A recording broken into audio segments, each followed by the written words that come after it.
Well, good evening, everybody. Good to see the committee back again tonight and welcome the public. We'll call the meeting to order at 6:05. And we will do our territorial acknowledgement. I would like to formally recognize traditional keepers of this land, and specifically our neighbors of the Elmwood-Colvin or the Elmwood-Alderville First Nation with a formal territorial acknowledgement.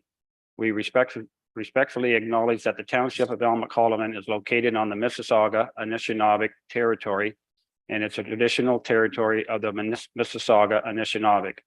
The township of Elmwood-Colvin respectfully acknowledges the Mississauga Nation are the collective stewards and caretakers of these lands and waters in perpetuity, and that they continue to maintain this responsibility to ensure their health and integrity for generations to come. Do we have the closer of pecuniary interest? And any nature thereof. Everybody's good?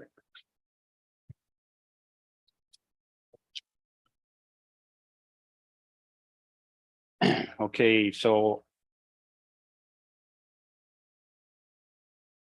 we have approval of the agenda for circulation. So the agenda of the short-term rental ad hoc committee meeting on Wednesday, April 19th, 2023, be it resolved that the agenda of the short-term rental ad hoc committee meeting Wednesday, April 19th, 2023, be approved as circulated. Oh, sorry. You need a, yeah, okay, yeah, no, you're one step ahead, approved by. Yeah, you need a motion first so we can talk about it. Yeah. Okay. So who's making the motion? You're going to make the motion. Nicole, you're going to second it? Okay. So we need this so we can talk about Yes. this kind of procedure. Okay. I'll second. Okay. So now we can talk about it. But first I want to, before we get into it, I just want to say a couple of things for the committee. I want us to work hard tonight and try to get through this. If we can get it done tonight, that would be great. Maybe one more meeting at the maximum. Council would like to get this back as soon as we can. And just to reiterate that council has last say of everything that we're doing. And we've come a long way with things. So you know, let's work hard tonight and try to put this together. Okay, so open for discussion on the approval of the agenda as circulated. Valerie. Everyone, first time I can hear in person. Oh, sorry, I forgot. So hello to everyone in person. I think that the agenda as it is fine, except for one change that I would make. And that is to have the proposed bylaw vote and a discussion at the very end of the meeting and after we go over all of the correspondence and material from the committee members. To vote on it before is not taking all of the information that's coming forward from the public and from the committee. So I would make that suggestion that the proposed bylaw with changes in it come after we review the public's comments and the committee's comments. Anything, Nicole? I would like to suggest, in the interest of time, that we limit the reports, going through all the reports. Some of them are quite repetitive. We're going backwards. We want to move forwards. So I would like to, in the interest of time, maybe just shorten, maybe not going through all the reports that are on the agenda. Okay, Alicia? And it was my understanding that prior to us coming to the meeting, the expectation was that we were to review the agenda and what was in it, including the notes that were already put forward from the public and anybody that was submitting anything. So I maybe I'm wrong, but I thought that was what the expectation was, is that before we actually came to the meeting that we actually read what had been submitted. So rather than going through it word by word and whatever, I would hope that everyone has taken the time to actually look through the agenda and read it, rather than having to go through word word for word what it is and take up that time with the committee at this time. Well, there's two things in respect with both of them. Yes, you're right, but we have let people have their say if they haven't have a submission. So we've been giving people time on both sides to have their time. Now, we don't want to take 15 or 20 minutes to do it, but let's just get through it. Right? Well, I would respectfully, Mr. Chair, say that that's maybe a little bit incorrect, because at the last meeting, when Valerie was permitted to go through her entire thing, we brought up, look, we want to move this along. We don't want to go through all of this. And so I did not go through my submission and said, okay, respectfully, I will not do that. So I did not go through my submission word for word like Valerie and Britt have been allowed to do in the past. So Okay. same here. Britt? I agree that we should not be going through, because I know I've submitted copious quantities of paper. So, and there's actually information on them, and I don't need to go through all of that, but there is information in the chart that I have brought. My computer Computer's probably. volume isn't on. It's not on. Is your volume on? Okay, so there's information in a chart that I put together that we have not even discussed yet. So that's why, and it wasn't listed as an item, and yet I was hoping it would be an item. So it does need to have, and in particular, and just so you understand, we have no limitations as to STRs in the township anywhere. And so to just leave it wide open ended makes no sense. So I really think we need to do a little bit of looking at that comparison chart. Won't take a lot of time. And no, I don't expect to go through all of our stuff in excruciating detail. Okay, and I would have to ask our deputy clerk, we've got an agenda that we should follow point for point. And what Valerie is asking is taking that out of.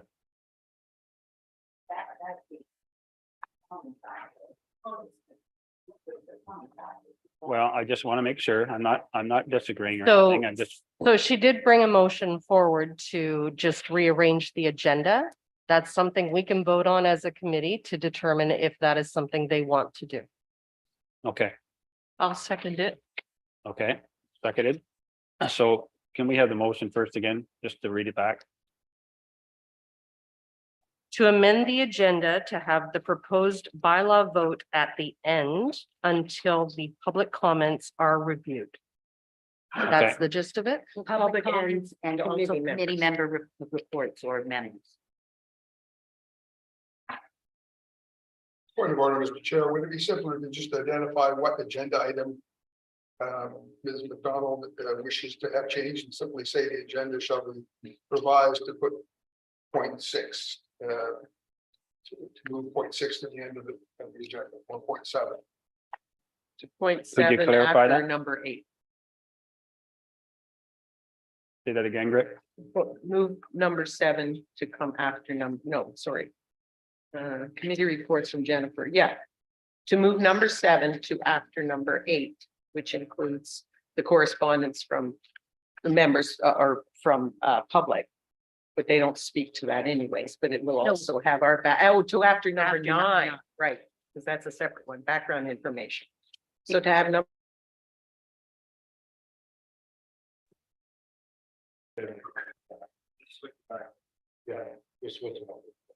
So that would be it, to move item 7 to after number 9.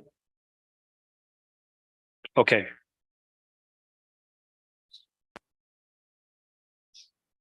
So we have a mover, do we have a seconder for that? Sorry, no, if I could just interject. At the beginning, we had Valerie move it, we had Nicole second it, Okay, and that was to Yeah. bring the agenda on the floor. And then this discussion has taken place. all right, So Valerie, the original motion was to approve the agenda as circulated. So is that to be voted on? Yeah, point of order. No, because I said I wish to make a Okay. change. So now you're doing a motion to amend. Yes. And I think that And what Rick, you Steve has seconded that suggested, motion? which is to move item 7 to after. Just a moment. To after number 9. Okay.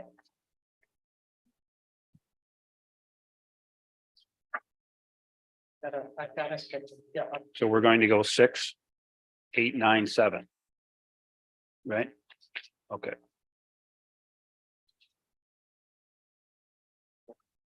Again, the idea is just to have all the discussion and all of the information from the public and elsewhere before us, before we deal with the amended bylaw.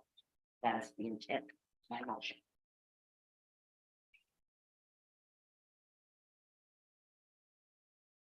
okay, did you want to call a vote on that? yes, Have you seconded? I did second it.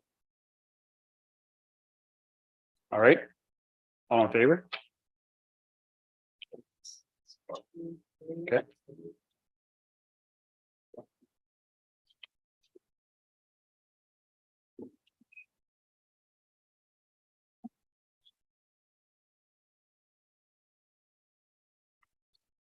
Do we have one more? Okay. Now, Yolanda, do you want to get everything back online? Yeah, that's what I've been doing while we've been doing this. So can we just take a quick break here so we can go back live? Yeah, we are live. We're still recording.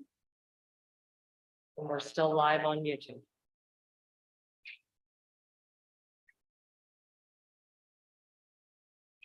Yeah. It's just some people have been booted out when they're logged in. Yeah, I am.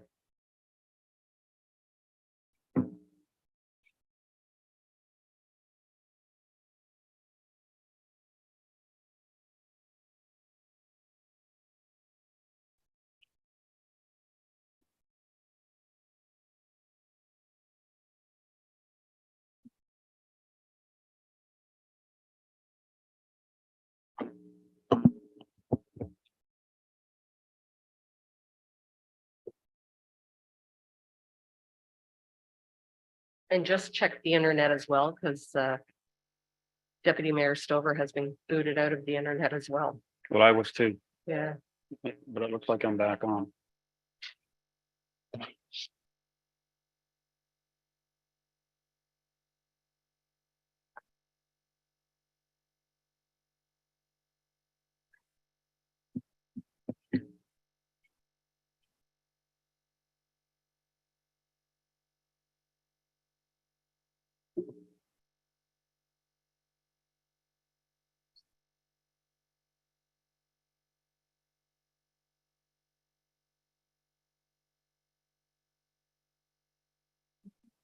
No, just one second.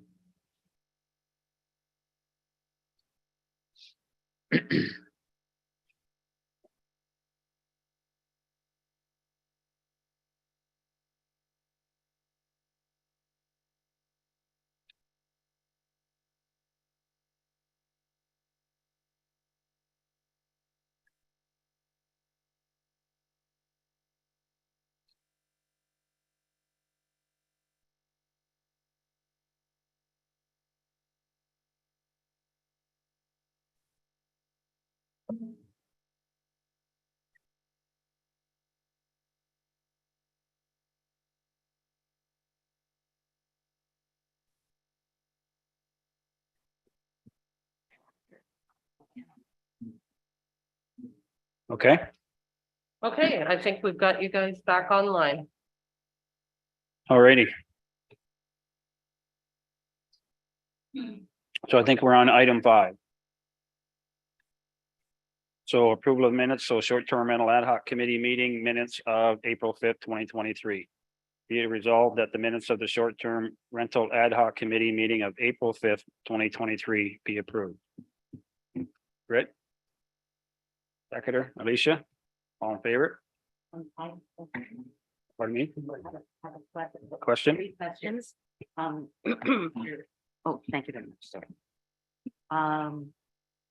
Okay, in the minutes, it explains why there isn't an abundance of opportunities with a secondary unit in STRs to have a large gathering on that property. I think large gathering was the words that were used. But this is how I see it, and I still am having trouble with this, and I'm hoping the planner could maybe help me. If you had, 2 bedrooms, Sorry, Valerie, could I Yes. just stop you for a moment? yes, We do have a motion on the floor that has not been voted on or carried. We have discussion usually after we make that motion. thank you. Okay, I just want to make sure that, Yeah, I you- have those opportunities. Yep. Thank you. Okay, So- well, I thought we got that, but I guess, call the vote on the Yeah. approval of the minute. so we need a mover in a second. We No, do, yeah. we have one. We have Britt as the mover, Elizabeth as the seconder. Yeah, We need to vote. okay. All in favor? Oh, yeah, I know, but I'm just, Um, but Valerie wants to Point of order, talk on Mr. this. Chair. So, Point of order, it would appear that Ms. McDonald's interjections relate to the minutes, in which case we obviously can't vote on it. Unless you want to rule that interjections or comments are not in order. But if they are in order, now would be the time for her to make her comments, not not after we as go, long as they relate to what's in the That's minutes. exactly- Don't expand into. I have 3 specifics, one of which is probably just a, spelling mistake, but it may be, Okay. it's a word I don't know. okay, so let me clarify this again, Yolanda, so we have a mover and a seconder. We on- do have a on mover the and approval a of the seconder. minutes. The motion's on the floor, Okay, but like, so now, yes, we can. Now do Valerie can comments, talk. yes. yeah, Okay, thank you. okay, So, I believe, the section as it relates to secondary units and STRs, providing an opportunity for a large gathering with the secondary unit. My understanding, and this is where I'm looking for clarification on this. If you had, in a home, the, say on the main floor, they have 2 bedrooms, they are renting, 2-bedroom secondary unit, in the basement, or it could be in a separate building. And they have the opportunity in both of those locations to use one of those bedrooms as an STR, each of them. Then you could end up with 4 families, 4 vehicles. Because each would have a bedroom. Is that possible or not possible? Jennifer, Through you, Chair Ainsworth. The way it's worded is, I'm having difficulty with your scenario. Each bedroom could have a maximum of 2 people. So you could have 4 people in the 2-bedroom unit and 4 people in the 2-bedroom unit for a maximum of 8 people. But they could be 4 families, correct? 4 unrelated families. 8 people. We cannot discriminate or anything else on the basis of family unit or what it constitutes a family unit. You can have a maximum of 8 people. And how many vehicles? 8 people, and you have to have, I'm sorry, I don't recall this off the top of my head. I believe it's one, what was it? Parking space per, whatever's required by the bylaw. So if you have 4 bedrooms, you can have 8 people. And that maximum number of parking units, parking spaces, I'm not sure. There is a requirement for parking and it has to be provided on site with the site plan. Yeah, we can look up that, but not 8 vehicles, no. Would it be 4 vehicles? I don't know Four. how many people, how many vehicles the people will be driving. But they do have to provide parking in accordance with the licensing bylaw. Okay, then, number 7, it says, as per the decision made under 3.9, permitting licensing of SPRs in all residential units in zones discussed. I didn't understand what that meant. I'm sorry, I did not put the minutes together. I'm sorry. But from what I don't understand what your question is that the committee, I believe, voted to allow short-term rental accommodations in all dwelling units in all of the zones that they had indicated that short-term rental accommodations should be permitted in, which I believe there were 6 or 7.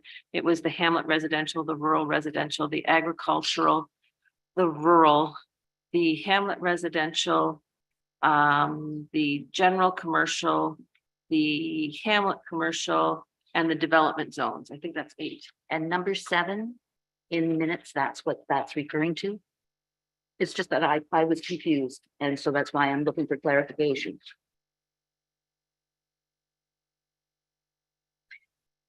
And there talks about dual roles, and I'm wondering if that really means dual roles, DUAL, as it relates to the inspectors. Is the word actually DUO roles? Dual, DUAL. Okay, so there, and the very last question I have, Mr. Chair, I didn't read this correctly, but 11, the suspension of the license, a minimum of 14 days. Sometimes being on Zoom, I didn't catch all that was going on here. And I don't believe that I voted on that because when I read through the minutes, it's a surprise to me. Now, I'm getting old. It could be lots of memory, but as I say, there's confusion when you're doing it on Zoom as to what's going on here. So what does that mean? Suspension of the license, a minimum of 14 days. In what instance? When does that come into play? Through you, Chair Ainsworth. Yes, go on. That would come into play when a license is revoked. It will be revoked for a minimum of 14 days. And however long it takes to either resolve an appeal or determine that the revocation is permanent. Thank you very much. Those are my questions, Mr. Chair, and points of order. Okay, anybody, Daryl? For you, your chair, I can answer your first question. I will so in the short-term rental accommodations licensing the applicable checklist, you will see that it says on a site plan, a minimum of 1 3x6 meter parking space per guest room. So if there's 4 guest rooms, then they could have 4 3x6 parking spaces in there. Thank you very much. Wait, Rick. Just very quickly, this was quite a set of minutes that were put together and they're very thorough and very well done. And I just wanted to say thank you to Yolanda for doing that. Thank you, Rick. Okay, anybody else? All in favor?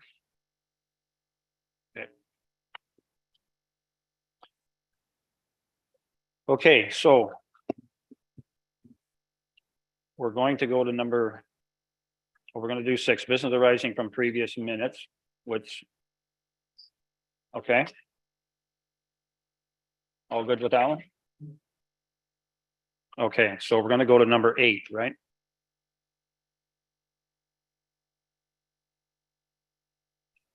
And look at the communication from the residents.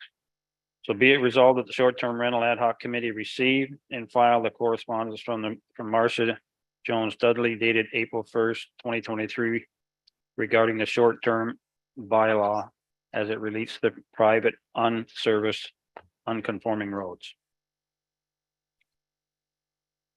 Okay, I have the mover. Well, let's get a mover and a seconder and then we can grit seconder. Anybody? Stephen? Okay. Valerie?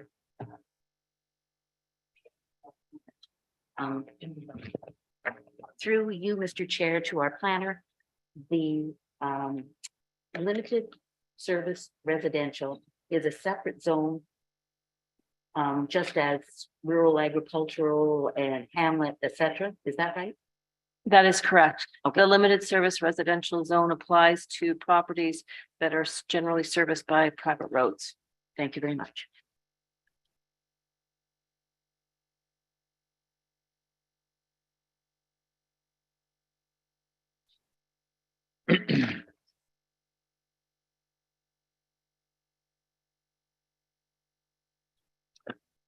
Okay. That everybody?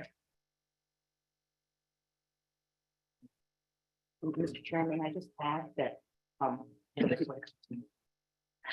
the comments that are contained in that letter are very accurate. Obviously, she's living with that situation. Okay, thank you. Okay, we'll move on to the correspondence from Maria Papadakis dated April 18th, 2023. Be it resolved that correspondence from Maria Papadakis dated April 18th, 23 regarding shoreline residential short terms be received and filed. Sorry, Councillor Ainsworth, Yes, you'd had a mover and a seconder, but we did not do a vote. There was not a carried vote on that. Sorry, that- Receive and file okay. And that was for for the previous correspondence from Marcia Jones. Marcia Jones. Okay. We have a mover and a seconder. We have that. Yeah, okay, all in favor. All right. Now we'll move on to the correspondence from Maria Papadakis. Do I have a mover? Alicia? And do we have a seconder? Joan? Okay, conversations. Okay, none, all in favor? Receive and file. Receive and file. Okay, the correspondence from Let's Talk, be it resolved that the correspondence. Sorry, I didn't take a vote on that. Sorry, all in favor of that? Okay, carried.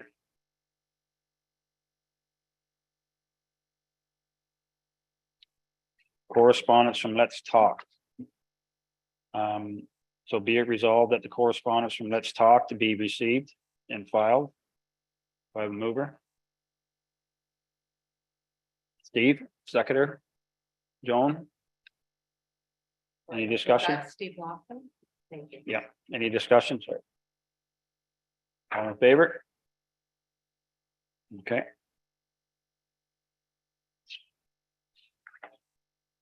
Okay, so we are now on number 9, the background information, so the committee member submissions.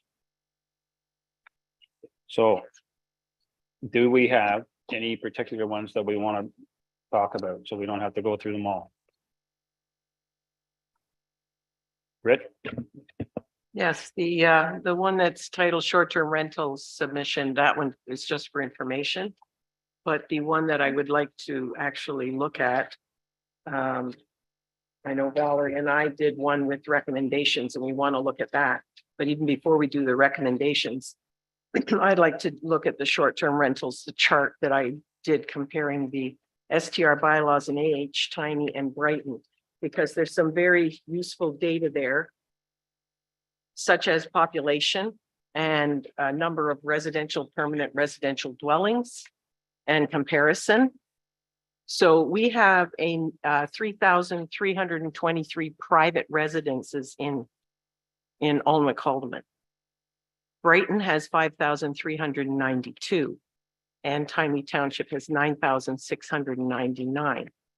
But permanent residences where people are living, we have 2,823 in our township. Brighton has 5,014 and Tiny Township has 5,434. I want to draw attention to the fact that Tiny Township sets the number of STRs for their entire township at 300 at any given time. And the only way any new STRs can apply is if some don't renew. So it stays the maximum at 300. Brighton has put in limitations based on 15% density in various zones, which I think is probably the best way for us to go, because I don't think we can set a number, because we don't want 10 STRs in a row on a house of 20, on a street of 20 houses. So I think looking at Brighton's way of handling it, they've got measurements of varying distance in designated zones. So there has to be either 60 meters between them or 120 meters or 220 meters, depending on the zone that they're in. So you don't have 2 or 3 STRs in a row where you're going to have, you know, the chance for people booking and having great big parties and stuff. So I think that might be something that we should consider putting in to the bylaw. I've given it just as a generality, but their bylaw is pretty well put together. The other thing from that one is we've been talking about our application fees and how they work. And what Brighton has actually done is set it up at $200 per guest room. So if you've got 4 guest rooms, your licensing fee will be $800. And inspection is mandatory in the first year. And the renewal fee then is $100 per guest room. So it is reduced in the interim. We can look at how we decide we want to do it here, but that's just something that I think we should be considering. The other thing is that all of them just say it has to be in principal residences. And that's where we were until last week. And we went and made it that we could have STRs everywhere, which is okay. But then if we're in dense areas, I think that they really need to be restricted to principal residences. The next question is, are we going to allow, if someone has a principal residence and an STR or a secondary dwelling unit that they're renting as an STR, are we also going to allow them, if they go away, to rent their principal residence at the same time they're renting their STR? So in fact, having 2 rentals in the same building. The other townships prohibit that. So I'm just bringing it forward because it is areas of concern. And let's see what else. I did a lot of information in this, but the insurance was another one. Brighton is high. They want a minimum of 5 million liability. Tiny Township has 2 million minimum, and we're at $1 million minimum. It's probably fine. And I think that was pretty much the main.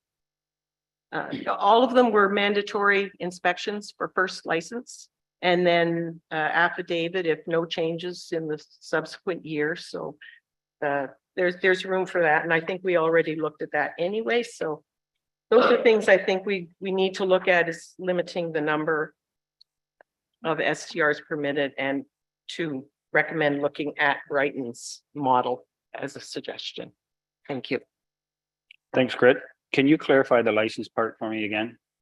In what way? How did you describe that? You came up with a license there and I just didn't catch it all, just in my own notes. The license, they have a licensing bylaw like we do. But you wanted to reduce it if there was, Oh, you mean the density of the application fee? yeah, No, we'd probably have to keep it at $750 unless Okay. we do it by bedroom. I don't know. that's what I thought you said. No, that's how Brighton has done it, Okay, but Tiny Township, they're 1,500. And it's they're very strict. but Yeah. They've gone strict, yeah. and I think we are going to look at license fees and fines, but as Jennifer said, we've got to go through a bit of a process with that. But one more, there is one more thing, and that's bed and breakfasts. This is a very important distinction for us. Tiny Township does not include bed and breakfasts in their licensing bylaw either, because it's in their zoning bylaw, just like ours is. And people that do a bed and breakfast have to go through the process through the zoning bylaw, I presume, to meet the requirements. So if you have an STR, it's not a bed and breakfast. So to be advertising it as a bed and breakfast does not change the fact that it's an STR in the definition within this township's licensing bylaw. So I think that's really important message to get out there, because I know there is some advertisements going on at the moment that it is a secondary dwelling unit as an STR, and it's being advertised as a bed and breakfast. And it's in the township too, so. anyhow. Okay, so what we've been doing in the past, so Grit has brought up 4 items there. And do we want to make a motion to vote on them? Or do we want to? Are they? Yes, go ahead, Jennifer. I think the intention of going through this discussion now was so that when the committee goes back to item number 7, my report, that had information regarding the licensing bylaw, that then they could open up the licensing bylaw again to consider these issues that were raised in all of the communication. I think. Correct. I Okay. think Thank that you. was the intent. I don't think they intended to vote on these things All at right. this point in time. Good point. Thank you. Mr. Chair. Nicole? Just to say that in the presentation that I had submitted to the committee way back, probably in the first meeting, I also had a spreadsheet with the same information as Britt, but I had Toronto, Ottawa, Prince Edward County, Port Colborne, Tiny, Grey Highlands, Blue Water, Alnwick, Haldimand, and North Frontenac. Very wide variety of rules and regulations there. Some of the townships were more like ours, more similar to ours than Tiny or Toronto, for example. So all Okay. that information is on the one, if anybody cares to go back and look at that spreadsheet, it's there. Okay, thank you. Okay, Mr. all right. Chair, Alicia? I just wanted to make a couple of comments with regards to some of Grit's spreadsheet here. I think that with regards to how many STRs we're actually going to permit and what we're not going to permit, I think that there is a number of shoreline STRs that have been identified as problems through this committee and through complaints and what have you. Whether I agree with that is something else altogether. However, what I would like to bring up is that we've already, through this committee and in our recommendations to the council, we've already eliminated enough, in my view, STRs without having to go and start, eliminating a bunch more through capping or limiting how many STRs. I think it's also really important that we understand and recognize that this township needs tourism, and that in order to do that, we need short-term rentals. And I think that responsible short-term rentals through bylaw enforcement and the licensing that we're doing here, that they should be encouraged if they are if they're being operated properly. And I think that, we've had a lot of discussion here and a lot of recommendations going forth through the committee. I think that we are moving in the right direction. So I think by putting some big cap on how many we can have and things like that is, I don't think that's appropriate. Okay. Anybody else? The other thing about discussing about the permanent, the principal residence, what we voted on last week, I think we had enough discussion on that last week. I think we voted on it. And as per your opening comments, I don't think we should be going back and changing that. Okay, and again, I want to reiterate that council has the final say. So I don't want us all getting hung up and thinking that something's going to get passed and then council changes it. So just remember that, everybody. Okay. All right. Okay. So can we move now back to number 7? Thank you. Mr. Chair, the short-term rental licensing bylaw recommendations. And I was going to speak to those on behalf of myself and Rick. I was going to speak to that on behalf of myself and Rick, as it comes from both of us. Okay, so it's this quite is, separate from- this was your letter that you submitted? No, No? maybe someone can tell us. It's page 62 of 68. And it says short-term rental licensing bylaw recommendations. April 13 is the date on it. Top left hand, but it's page 62. Point of order, Mr. Chair. Yes, sir. Go ahead, Steve. Under the normal rules, I believe I misspelled it, that's similar. Only someone who votes in favor of a motion in the previous meeting can now make a request to change the decision that was taken in that earlier vote. So if any of these matters relate to something we've already voted on, only someone who voted in favor of what's currently the rules can now make a motion to change it. That would be you. Okay, I just want that on the record. The clerk will, I'm sure, confirm that, but for example, to Alicia's point, if it's something we've already voted on, we can't vote on it again unless somebody has changed their mind. And Okay. my understanding was, Mr. Chair, that we are talking or highlighting things that we will consider as we are looking at the bylaw. And the area recommendation number 2, grandfathering, we've really not discussed it. And Okay, so Yolanda, can you clarify that for us? What Steve brought up? Is that, Well, currently, there is no motion on the floor. We are currently just discussing and reviewing the recommendations. Mhm. Not until the person who voted on a recommendation from the previous meeting brings forward a motion. There's no motion on the floor. This is just discussion at this point. okay, Unless they do bring forward a motion, it has to be that person that made that motion at the previous meeting.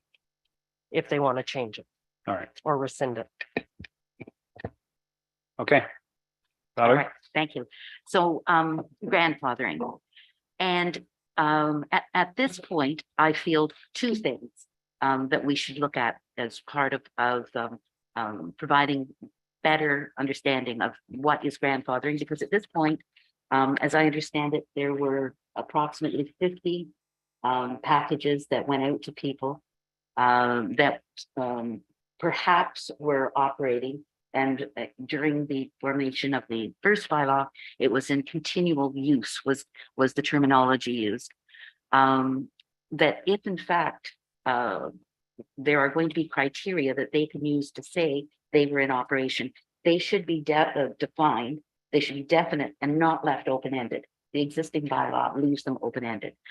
On the same vein, there should also be a section outlining how neighbors and complainants can counter false information where an establishment says it's being in continuous operation, to use the planner's words, as I mentioned before, such as, and there may be other legal ways, but a notarized statement of fact requires that person to engage a notary public and pay for that service, so that the complainant or the neighbor who has firsthand knowledge of the situation can counter false information that might be given about grandfathering to the township staff.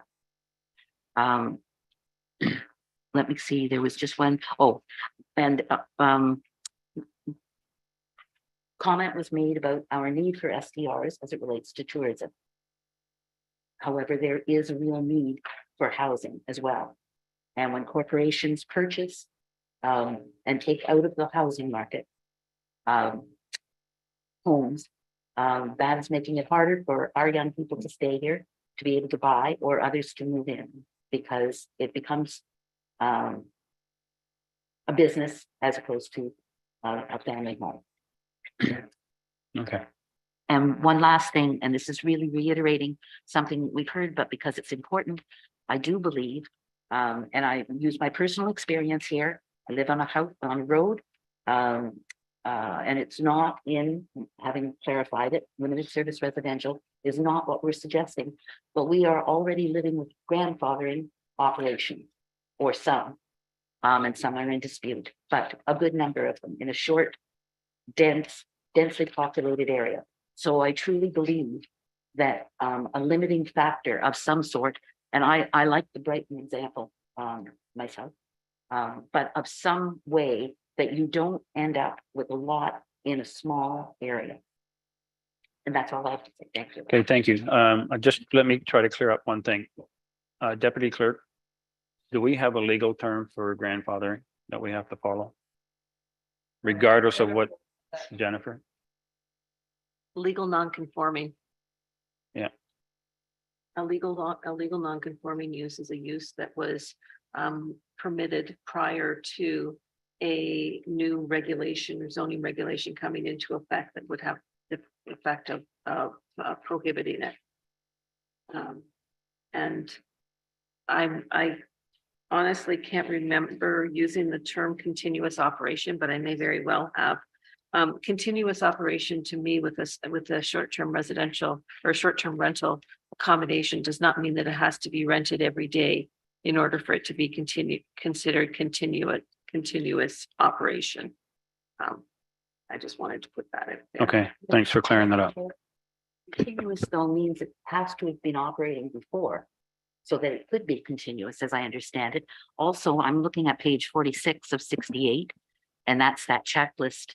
And as I say, it leaves it open-ended as to what, make sure that I've got the right one.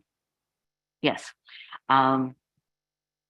if the facility was in existence prior to May 19, 2022, documents confirming, and they give some examples, but it is not a finite list of things. And there is no remedy as part of our bylaw when corporations or individuals provide information that is false. And that's why I'm suggesting a remedy of a notarized statement that someone pays for. They put their money where their mouth is, so to speak, to provide the truth and proof as Okay. it relates to a false statement. Okay, great. Sorry. Yeah, because we're still on the recommendations and Yeah. it comes to the recommendation number 3, which is the one I want to raise.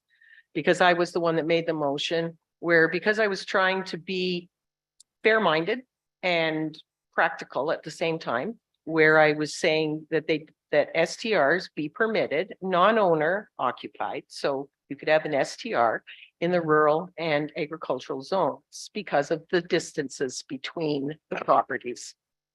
Well, that got turned around on me, and I guess that's democracy. And we now have it being allowed in your rural residential and hamlet residential. I do not agree that we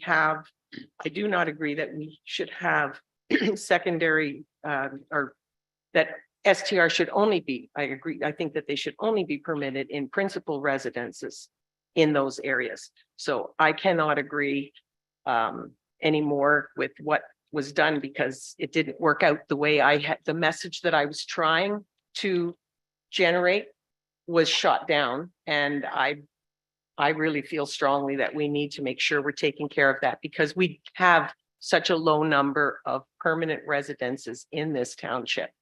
And as for tourism, yes, we need to promote tourism, but the largest tourist operators in this township already have accommodations for their guests.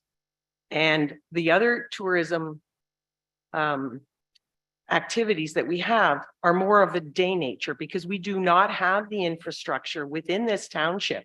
And that's because we are not an urban center. We do not have those kinds of services that you can have in Brighton or in Belleville or whatever. We just don't have it. We have a boat launch at Wicklow that is paid for by the taxpayers in this township. And we had people coming and camping overnight because it was free. So that's now there's signs up saying no camping allowed down there. So then we've got Sandy Bay, which is also a boat launch, but then there's other little ones. We do not have that infrastructure, and it isn't up to the taxpayers to provide that kind of infrastructure. So tourism is going to be through our resorts and through cottages. And so the Northumberland Forest with its trails, it's marvelous. But again, there's no place for hotels. So that's where your STRs can come in. But we've got to limit and make sure that we're not taking over all of the permanent housing. So it's a balance. It's a balance. Mr. Chair, may I? Alicia had her hand up. There. Oh, so I just wanted to, ask the planner, Jennifer, a question about the legal non-conforming. So when the township passed the zoning amendment in May of 2022, the existing rentals became legal non-conforming, correct? Or grandfathered. Through you, Chair Ainsworth, Yes, that is go ahead. correct. Okay, so is it possible for us at this point to recommend to council that they can change that? And my understanding is that the municipality can't just arbitrarily change the Planning Act to allow the zoning to go back and change that, take that away as a legal non-conforming. Through you, Chair Ainsworth, that's correct. Thank you. Cool. I would just like to, as a short-term rental operator, yes, I have a shepherd's hut. It is not considered short-term rental, but I have rented to people from all over the world. There's lots of things to do around here. I've also had people coming for family gatherings that could not stay at their family home because it wasn't big enough for a wedding, say, or for a funeral, say, or people moving to this area that needed somewhere to stay so that they could stay for a few days and discover the area. People want to golf. They want to golf 3-4 days in a row. We have somewhere for them to stay. There is lots of things to do in this township. And we do need the beds. Okay. Great. The legal non-conforming that are in place is fine. But the ones that need to be addressed are the ones that started May 20th and beyond and are still operating and are causing problems. And there are some that started after that and are not causing problems. So they just have to be licensed. So that's. the Okay, goal. so let's move on. Let's not get in the weeds here anymore. Jamie, did you have your hand up? I Sorry. was just gonna comment in regards to the accommodation and not so much the tourism aspect. I think the STRs are wonderful for the people that are coming to stay to golf and use the establishments that we have already in the township. And I would like to disagree that we do have lots of infrastructure, and hopefully in the years to come that would build up for the tourism and hospitality throughout all my Haldimand. So Just to clarify the infrastructure, I was referring to having sewers and municipal services as water and sewers available so that you could do hotels. We don't have that I kind of. agree, and there is. That's the infrastructure I'm referring to. There is Sorry. alternatives as well. Sure. From that, but I just wanted to, highlight on the accommodation part for the STR. as Okay, opposed gang, to- good stuff. All good points. It's what we're here to do. Okay, so if we could probably now go back to number 7. And I would ask our senior planner, Jennifer, to kind of go through that report with us.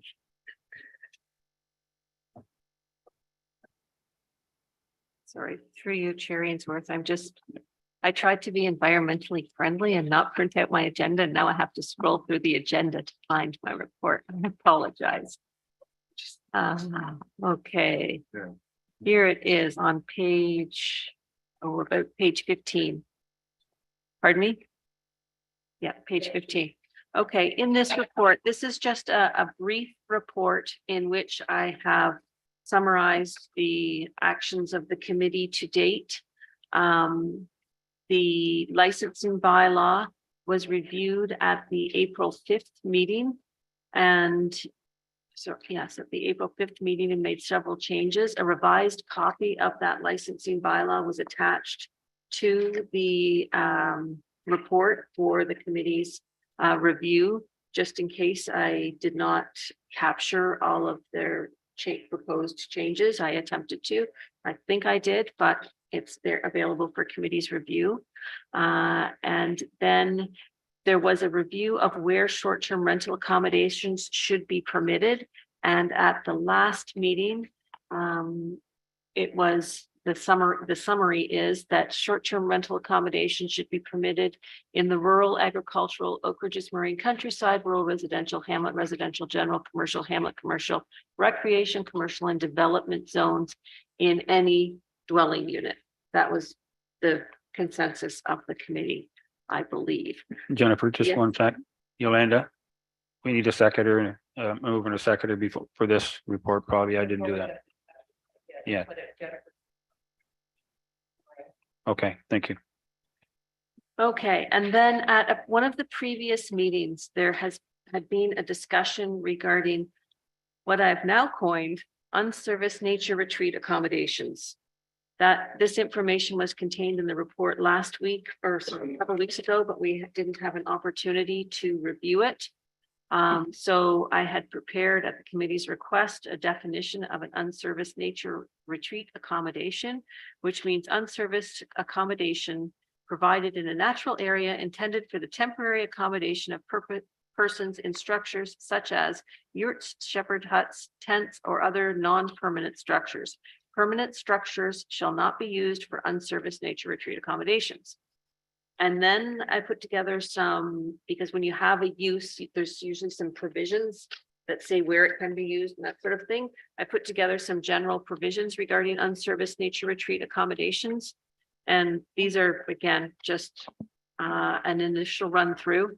A maximum of one nature retreat accommodation site is permitted per property. The minimum lot area for an unserviced nature retreat accommodation is 2 hectares. An unserviced nature retreat accommodation shall only be located on a property developed with a single detached dwelling occupied by the property owner. Unserviced nature retreat accommodation sites shall be located a minimum of 30 meters from a property line and shall not be located closer to the front lot line than the dwelling located on the property. A maximum of 4 persons shall be permitted in the nature retreat accommodation. Access to the unserviced nature retreat accommodation site shall be via a year-round municipally maintained road. Unserviced nature retreat accommodation sites are not intended for permanent human occupation and cannot be used for year-round habitation. And unserviced nature retreat accommodation sites shall not be located within an environmentally regulated area such as a floodplain, wetland, erosion hazard, etc. I would just like to comment that I set the 2 hectare site minimum site area as the site area. These are just suggestions. It was my understanding that these are supposed to be sort of a nature use. So having one on a 1 acre lot doesn't really necessarily seem to be in keeping with what I believe the committee was trying to get at. I also included a maximum number of 4 persons per accommodation site. I'm not sure that number's right. I'm not sure that it's a discussion point. It's a place to start, because really families can have 6 people in them. And but there should be a limit on the number of people. I don't know at this point what the appropriate number should be. I would suggest it is probably less than 8. I believe I also included a minimum setback of 30 meters, which is about 100 feet from a property line. Again, these are supposed to be wilderness kind of things, so it's not right in somebody else's backyard. And in keeping with sort of general nature of accessory uses and that sort of thing, I've included a requirement that it be located behind the dwelling on the property. That's usually in many zones, particularly residential zones, that they have accessory buildings. The accessory building needs to be behind the main permitted. Now, in some cases, that may not be appropriate, and they can apply for a variance depending on particular situations. Because sometimes a main dwelling is set back further from the road than ordinary, and there may be a perfectly logical location for a unserviced nature retreat accommodation site closer to the road than the main permitted use. So these are just sort of things that I put out there for the committee's consideration. Okay, so then I'm just going through the. Well, you'd have to explain what your point of order is. We're letting Jennifer do her explain here. This is as it relates to the unserviced nature retreat accommodation. I thought that was in the. So Valerie, why don't we let Jennifer finish and then we'll open it up for questions? Okay. Okay. And so summary is, my summary, sorry, I've lost my train. Once the STR ad hoc committee has finalized the recommendations, those recommendations will be forwarded to council for their review and consideration. So these provisions that I've drafted up for short-term or for unserviced nature retreat accommodations, these are definition and general provisions that are intended to be incorporated into the township's zoning bylaw. And upon direction or recommendation by the committee. Again, these were just draft, something I put together for the committee's discussion. Okay, so hang on one sec. Now, let's do a mover and a seconder first. Grit, want to move it? Valerie, you're gonna What second is it? the motion on the floor? Okay, so, yeah, let me read it. So report from Jennifer Current, Senior Planner dated April 19th, 2023, replanning report, short-term rental accommodation. Be it resolved that the short-term rental ad hoc committee received the report for discussion. We have a mover, Grit, seconder, Valerie. Conversation. But hang on. I don't think you need a point of order if we got open floor for discussion, right? So Nicole, go ahead. Thank you, Mr. Chair. Jennifer, I do agree with your nature resort. But I think there should be room left for movement because each property is different. And like you say, maybe the house is set way back on the property, therefore the nature retreat might be forward. If it's using beautiful creek, then we have to follow where the creek is. Or if there's a forest, we have to go where the forest is and we can't change that. So maybe for each nature retreat, there be some discussion, some play. Certainly, through you, Chair Ainsworth. Again, these aren't set in stone. Mhm. We do have a minimum setback of 30 meters from any property line. Right. So that's probably sufficient. It's probably sufficient. I don't think we have a zone in our zoning bylaw, except perhaps an extractive industrial zone that has a larger front yard setback than 30 meters. So a removal of the requirement that it be located behind the single detached dwelling, it's not, that's not a make it or break it issue. And excuse me, sorry, the nature retreats don't require licensing, or are we going to put them in to be requiring licensing?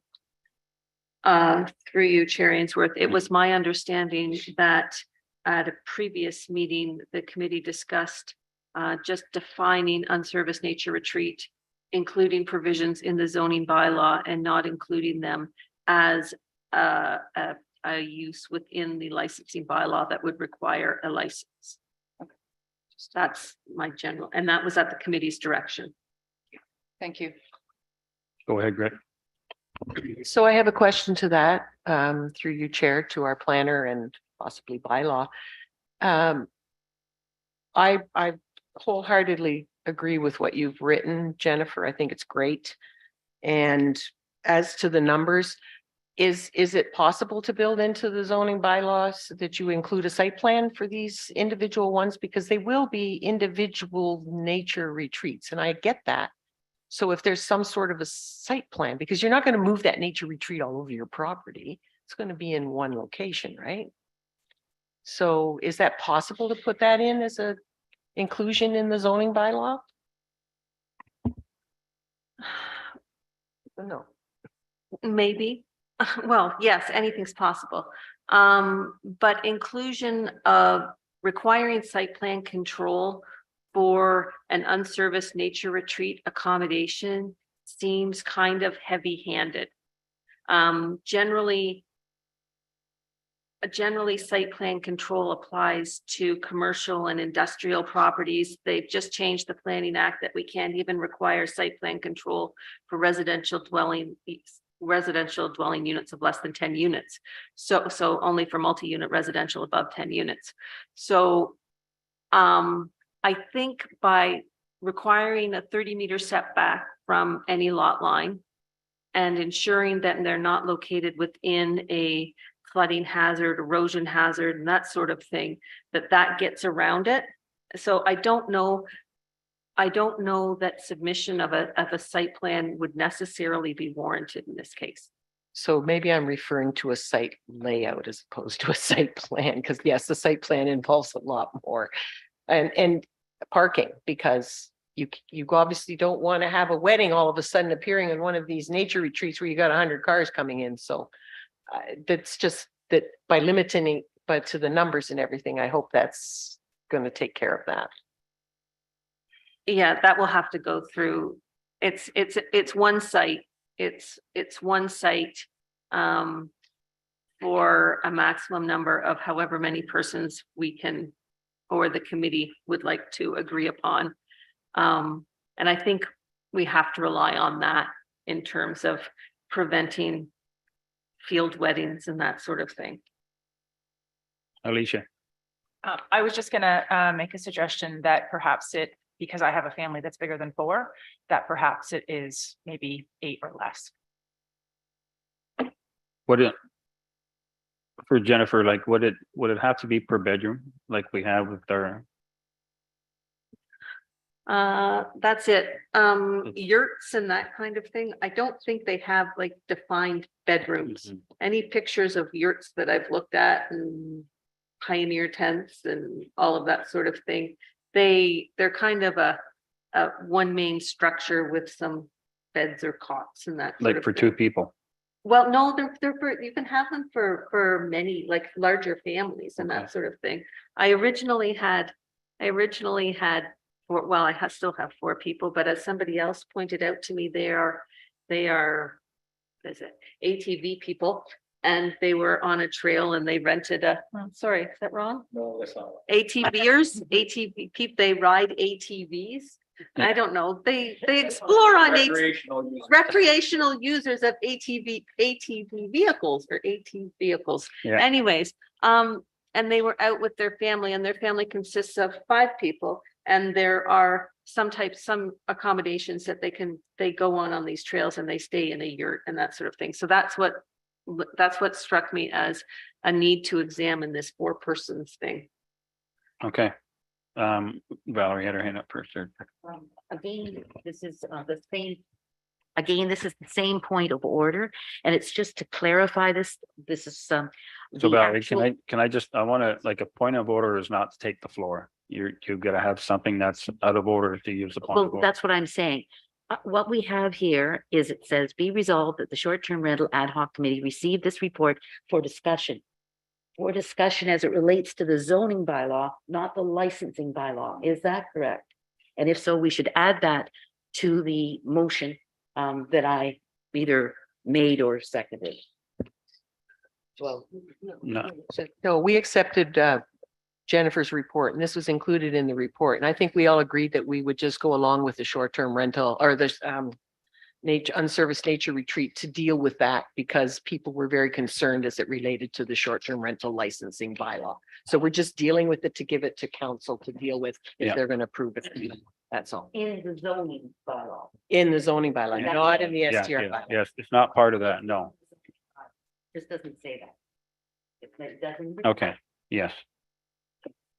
Steve, you had your hand up there at one time first. Okay, I don't want to open a big can of worms here, but part of the problem with making a distinction between STRs that are licensed and these nature retreats that aren't will be, as I see it, twofold. First off, those that try to exploit the difference.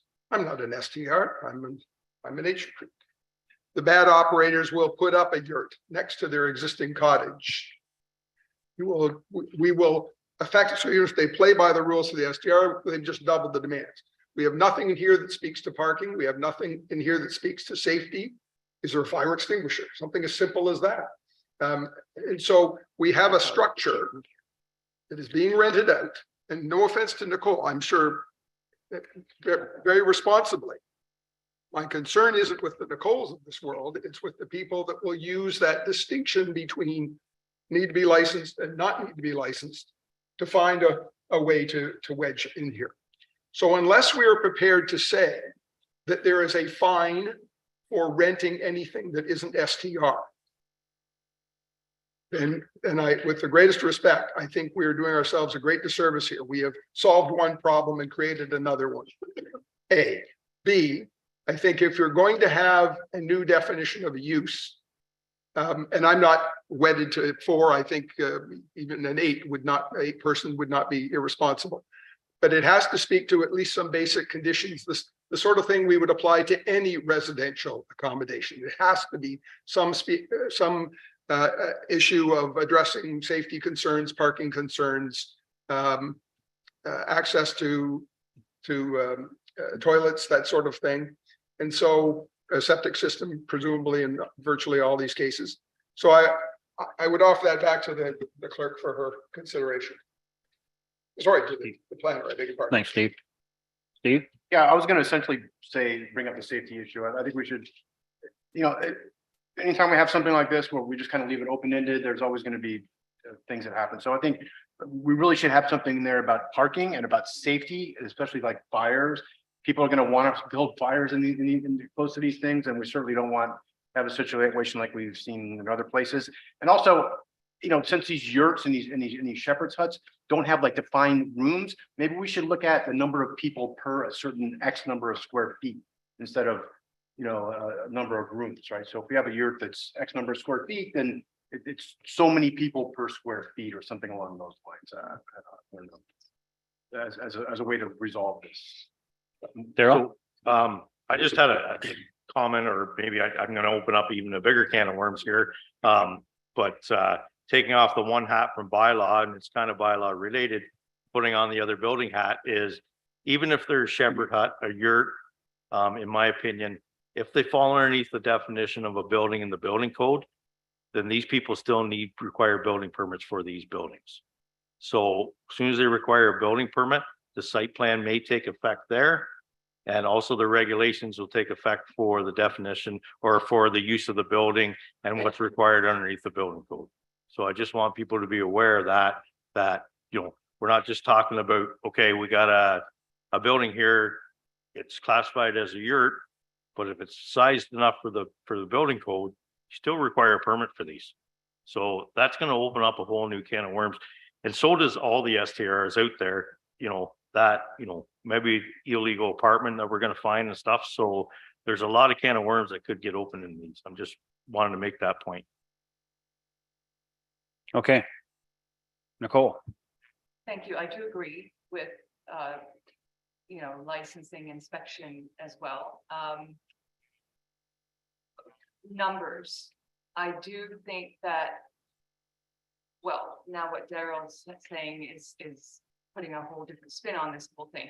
But I think a good number would be one family per ute, however big that family, they might have 3 kids, they might have 4 kids, or 2 people per bed, however many beds you can put in your, if it's legal, of course. Through you, Okay. Chair Ainsworth. Go ahead, Jenny. We can't differentiate, and we don't really use the term family. Because who defines what a family unit is? That's why we don't have single family dwellings anymore. We have single detached dwellings. We have multi-unit dwellings and that sort of thing, because you can't differentiate between family units. Number of people per bed, that would be doable. Pardon me? And that's regulated by 2 people per bedroom, I think. Oxygen load of a building through the building. Is 2 people per bed. Yeah, so that's something that can be considered. Something else that twigged during this whole conversation was, yes, there is nothing in those general provisions with respect to parking. So it should be noted that there's a maximum or a required number of, say, 2 parking spaces per unserviced nature retreat accommodation site. And access is required via a municipally maintained road. That's in there already. But with respect to the servicing, the different and toilets and potable water, that's where they came into the distinction between an unserviced nature retreat accommodation and short-term rental accommodations, because the unserviced nature retreat accommodations don't have water and sanitary facilities. So that's just, or at least that was my understanding. Again, I'm just trying to put together definitions and policies that reflect what the committee has told me. These are not this isn't so it's up to the committee to provide direction with respect to that. Okay, Valerie, or sorry, Britt? Regarding the potential of a cottage putting up a tent or whatever else, that's already addressed in the short-term rental bylaw. under prohibitions, section 3.6. No licensee shall permit camping with the addition of tents and trailers on a property to which their license relates. So if they do it, they're in violation of the bylaw. Chair, with respect, we're creating a new definition that does not say tents or those things you just identified. It specifically says things that aren't on that list, yurts, shepherd huts, etc. So unless the existing bylaw is amended to include those other building types, the two things are mutually exclusive. I see what you're saying. So we So- should be including that no nature retreat, unserviced nature retreat can go on an STR property. So I think we have two different things here, right? Because the nature retreats are going to be covered under the zoning bylaw. Yeah, no, I get it, but what you read was on our short-term rental bylaw, yeah. So, yes, so, we got a lot of good things there, and I don't think we're gonna cover that with everything here tonight, I would say, Jennifer. We're gonna have to, I just back to what Mr. Gilchrist said regarding the prohibitions. We could change the definitions of what's prohibited in the short-term rental accommodation licensing bylaw to include those uses that have been mentioned as part of an unserviced nature retreat accommodation. Or we could broaden the terminology that any premises on which a short-term rental accommodation is located, or any property on which a short-term rental accommodation is licensed or permitted, that no additional temporary accommodation of persons shall be permitted. And that temporary accommodation would include any type of structure, tent, trailer, yurt, shepherd's hut, pioneer tent, or no, prospector Mhm. tent. Mobile, that's a whole other thing. We're not going to talk about mobile homes. That's a whole other thing under the zoning bylaw. Yeah, so that it could be expanded. We could not expand it, revise that prohibition. So to include these types of uses that are currently proposed to be defined as unserviced nature retreat accommodations. That does not flow off Mr. the Chair, tongue. do we need that as a motion? yes, but just one sec, so because I want to get some direction where we want to go with this tonight. Yeah, I have a question here. So every yurt I've stayed in, there's been running water and outhouse in the yurt. Would we consider them, and if we're gonna allow outbuildings, would we consider them or allow an outbuilding as an STR? Whether it's a yurt or shepherd's hut or whatever it may be, or are they gonna be considered still a nature retreat with running water and facilities? What are I'm sorry, can you, I So my was question- drinking when you started the first part. I apologize. So my question is, I've always stayed at in a yurt and they've got running water. They've got a sink for you to do your dishes and in a little outhouse in the yurt. Would that be considered a nature retreat then? Or are we going to allow them to be put on, say, as an outbuilding in one of the zones that they're able to run an STR in and consider that an STR? I would suggest that under the scenario that you have mentioned, that would not be an unserviced nature retreat, because unserviced nature retreat is unserviced. Which So means, it doesn't have running water. so would that be So that would be I believe that would be a short-term rental accommodation required to be licensed under the short-term rental Correct. Okay, accommodation thanks. licensing bylaw. yes, because we would have some in Yes. this area that Yeah. has running water. Okay, So now that you've raised this through you, Mr. Chair, there's a big question. Because if someone has running water and they're doing dishes and possibly other things, and where is that water going? How is it being handled? Because we have septic systems where all of our water goes and where all of our sewage goes. So are we now getting into being very concerned about having all of those services in these unserviced nature retreats? well, Yes. go ahead, Jennifer. Yeah, Yes, because they'll be creating gray water that needs to be disposed of. And that's why the short-term rental accommodation speaks to septic inspections and that sort of thing, which I know there are lots of things that are out there that are not necessarily as they should be. So there are some things that are going to get caught. Okay. okay, so before we make a motion, we have some things here that we have to deal with, and I don't know if we have time to do that tonight. You know, we're talking about site plans, parking rules, safety, the building code, and people per unit, you know, is there washroom, is there wire, there's fire pit, safety, fire extinguishers. So I don't know if we want to dabble in that tonight, because it's gonna mower us down. So I would suggest that we make that another meeting just for that, or whether we can deal with that through a zoning with council.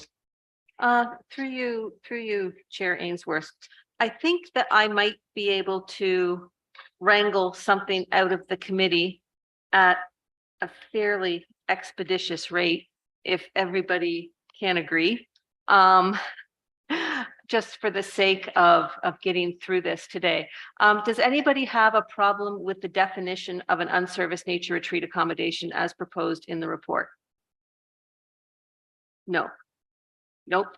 Mr. Gilchrist, definition? Only to the extent that the unserviced part, we've now heard there could be a gray area. If you have water, but you don't have sewage, an outhouse, for example, am I serviced? Or do you have to have Okay, nothing? we can provide a clarification, means unserviced accommodation provided in a natural, okay, so in which it will be either in which no servicing is provided, no water or sanitary sewer services are provided. Unserviced means the lack of provision of sanitary and water services. And that means if they have services, they become an STR. They automatically revert to STR when you get services. That would be my proposal. Mhm. Britt? I think this is a really good point to bring in. When secondary dwelling units were approved to be permitted in this township, I'm sure that our planner can correct me if I'm not right, but the whole purpose was that any secondary dwelling units had to operate through the same well and septic system as the home. You could No. have a separate septic. Yes, you can. Oh, okay. Yes, you can. All right. So, and that doesn't have anything to do with our unserviced nature retreat accommodation. So unserviced means we'll add a sentence in there that says that unserviced means that neither water nor sanitary services are provided. As soon as water and or sanitary services are provided, then it becomes a short-term rental accommodation. That Okay. clarification satisfy the committee? Okay, Very with good. respect to the general provisions, I think I heard a general consensus of 8 or fewer, a maximum of 8 persons per nature retreat accommodation site. And removing the requirement that the unserviced nature retreat accommodation be located behind the primary dwelling, provided it complies with the minimum 30-meter setback from any property line.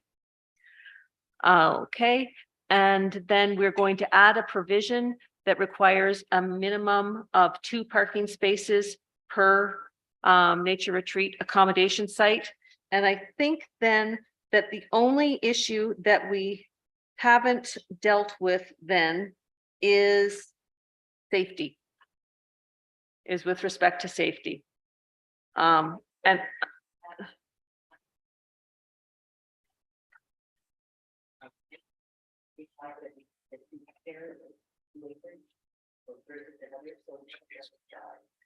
I believe I believe that I hadn't heard any discrepancy or contention with respect to a minimum lot size of 2 hectares for nature retreat accommodation. Okay, Yeah, there's 2.2 acres in a hectare. So yeah, 4.5-ish. So the only, with those changes being the parking, the clarification on servicing under the definition, removal of the location requirement. I think that that addresses most of the concerns, Stephen, except for the safety issues. And I am not sure that the committee, we have the resources here to address how those, we could require, I've never seen it done in zoning before. But you could add a requirement for the provision of a fire extinguisher. Fire alarm. I don't know, I guess. Can we do something with a smoke detector or CO2 we detector, fire extinguisher? We can try. And can we put a, You can pass a bylaw that says that everybody has to wear a polka dotted shirt, but whether or not Yeah, that yeah, can be no. enforced is, Objection. yeah. So, but yes, I think we could, I Okay. think it would be reasonable to include fire extinguisher. Sorry. Can I just ask maybe that before you well, I guess it's just a recommendation, but maybe you might want to talk with the fire department about that, because that would be their jurisdiction to get their requirements for those. That's all. thanks, Daryl. I know it's just a recommendation, but it's just a thought. So what, I think we have a general consensus. I see, sorry. No, Sure, Nicole? sorry. Parking, maybe one parking space per bed. If there's only one bed, you don't need 2 parking spaces. A minimum, okay, a minimum of one parking space. I don't want to get heavy-handed and if they have 3 beds, then require 3 parking spaces. A minimum of 1 parking space. 1 parking space. Then to use Alicia's example, a larger family has to have 4 parking spaces. You have to have Well, yeah, see, I wouldn't like to see 1 parking space per bed, because if it's 8 people and they arrive in a van, But if you only have yeah, 2 person accommodation. yeah. But No, I you get don't that. have enough room to have 2 parking spots. I guess my thing is, if it's a 2-hectare property, you shouldn't have a difficult time providing 2 parking Well, spaces. no, but. Yeah. It might be forested, it might be, I think that if it's a 2-hectare property and they can't have 2 parking spaces, that there might be a bigger issue. So I guess I'd still like to go with the 2 parking spaces, just given the minimum lot size. So with those few changes to these general provisions, I think we can get this dealt with and include that in a report back to the committee next week. I Okay, think we so for can safety, check it off. just a fire extinguisher? Well, we're going to talk to our fire prevention or the fire chief or And what about a fire pit? the fire guy. Well, the fire pits will be as required by, we have a fire bylaw right now. Okay, So that would be covered under that. okay, Yeah, they'd be covered under the fire permit. okay.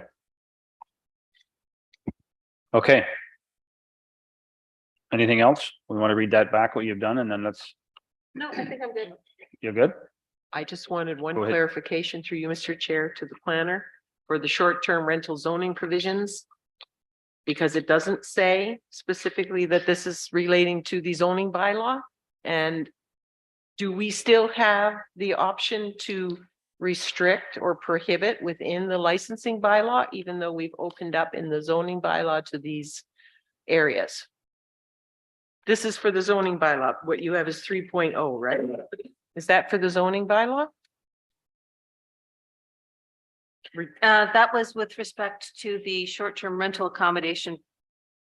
Oh, now I'm losing track of what you said, what people said at which meeting. I believe the consensus was that under the licensing bylaw says that they're permitted where permitted in the zoning bylaw.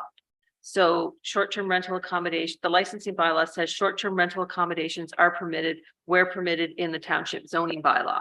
So then these are the zones in which short-term rental accommodations are permitted.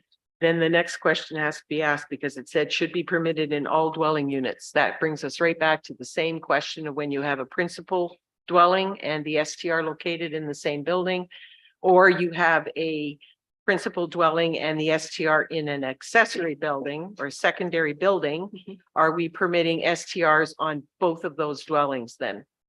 That I believe that was the consensus that was, or not the consensus, I believe that was the vote that was had Mhm. at the last meeting. Was that short-term rental accommodations shall be permitted in any dwelling unit on any property on which short-term rental accommodations are permitted. Okay, and in the short-term rental bylaw, we were going to put something in there to make sure that we cover what Steve said about if someone was going to put water in a bathroom in a yurt. We were going to add that Oh, to it, right? I think, Mr. Gilchrist was saying that we should amend the licensing bylaw to ensure that the prohibition on, additional units on a short-term rental license property includes the uses that were the yurts, everything else. So Okay. I'll have to amend that bylaw also. Okay. Now, everybody good? So we're good with the shepherd's huts and the yurts? Yeah, I'll just make modifications based on the committee's consensus here. And Okay. it will come forward to the next. Well, I wonder if we can get this done tonight. Can you do that through an email and people could comment back on an email? Absolutely, Just so you could see it, right? And that would save a meeting. absolutely. Everybody good with that? Okay, good. So let's get this done. We have a motion. I'm gonna right now. Okay, so this is number 7 on the agenda. So a report from Jennifer Current, Senior Planner, dated April 19th, 2023, for the planning report, short-term rental accommodations. Be it resolved that the short-term rental ad hoc committee received this report for discussion. Do I have a mover and a seconder? We have, no, I thought we were gonna hear it first. So who did we have? We got Britt as the mover and Valerie as the second. Okay. All right. So all in favor of that?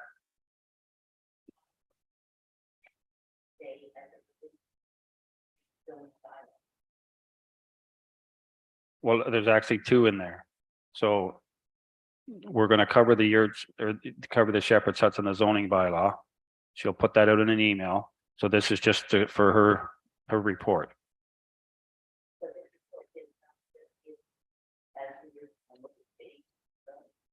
No. No.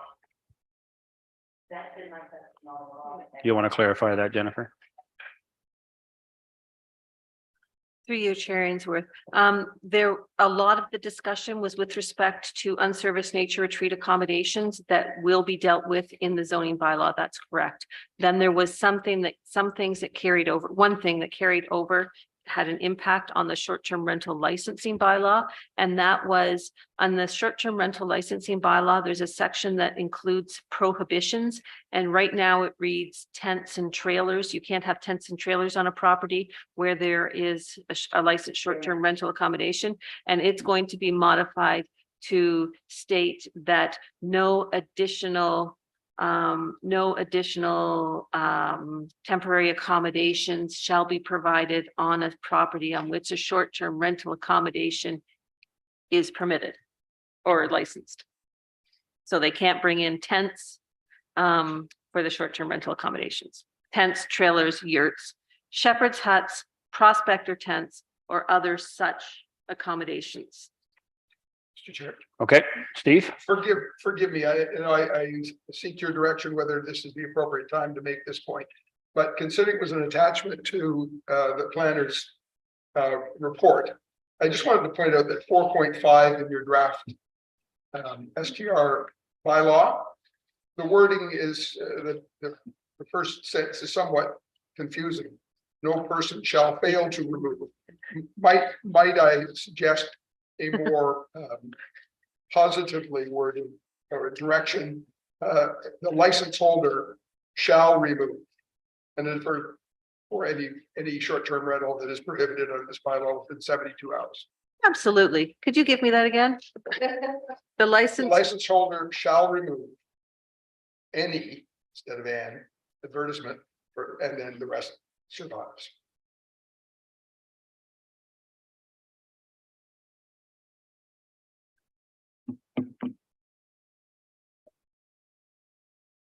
the license holder shall remove any advertisement for a short-term rental accommodation that is prohibited under, yes. It's the same, it means the same thing, and it is much better wording. I wasn't fond of that other wording, so that, but sometimes you just get stuck with what you've got there and you can't get anything else in your mind, so thank you. Okay. Everybody good? All in favor of that? Yeah, I believe so. Yeah, this was just a clarification, providing me with some better verbiage for one of my poorly worded sentences. I'm not, wanting to second, motion to deal with this as a whole. The whole in terms of discussion with your going to email, et cetera, and then moving forward into today. I don't feel comfortable doing it. Can't really withdraw at this point, Okay. but I'm happy to serve a second. Okay. So hang on. So Yolanda, where are we right now? So let me just clarify that the motion on the floor right now is just to receive this report for discussion. You're not passing anything at this point. It's just a motion to discuss this report. So if you're comfortable with just doing that, then that is all we're doing at this point in time. No. Okay. Clear as mud? All in favor? Carried. Okay.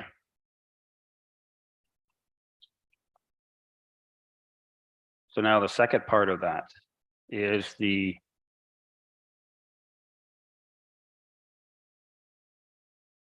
it's the short-term rental complaints form, May 22nd, 2022 to March 7th. Right? So be it resolved, the short-term rental ad hoc committee received the file and short-term rental complaints charts in the period from May 22nd, 22 to March 7th, 2023. So move. Seconder? Well, I would say the first part, do we want to dab into the changes on the bylaw and stuff? Or we just all take for? All right.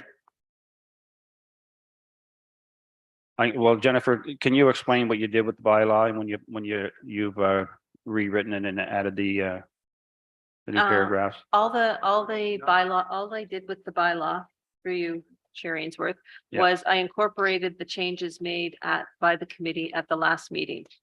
The committee went through and voted on a number of issues, and those issues were reflected in this updated bylaw. So I would suggest that perhaps it would be appropriate if anybody had, like Mr. Gilchrist had noted, that had some proposed wording for a sentence or a section that was better than what is in our bylaw, and suggested that is a sort of the gist of the conversations. They're making sure that I incorporated the decisions of the committee from the last meeting. I don't think the intention was to go back and revisit the committee's decisions. But that's at your. Yeah, I think that's what was, we'll take some comments, Grit, but I was thinking the same thing, that when the bylaw was there, everybody could know what the changes were and have done their homework and read it. And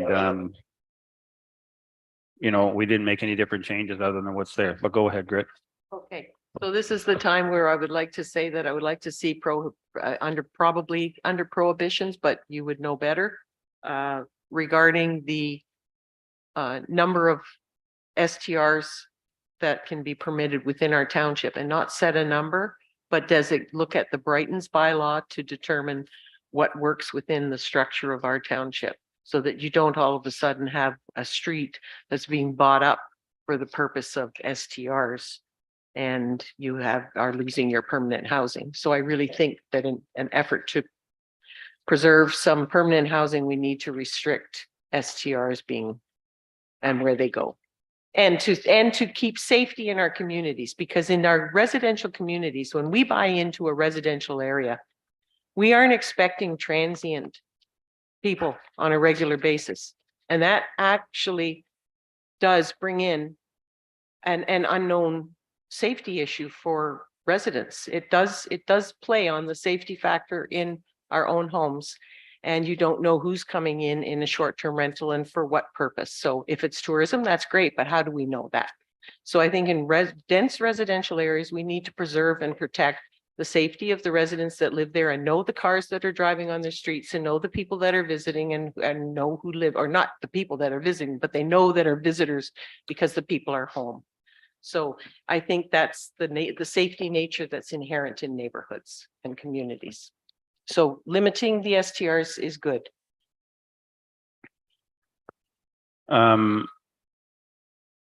Deputy Clerk. We also, Grit, we talked about the licensing in the personal residence and the rental by an owner versus if he moves out of his house. Do we want to talk about that at all?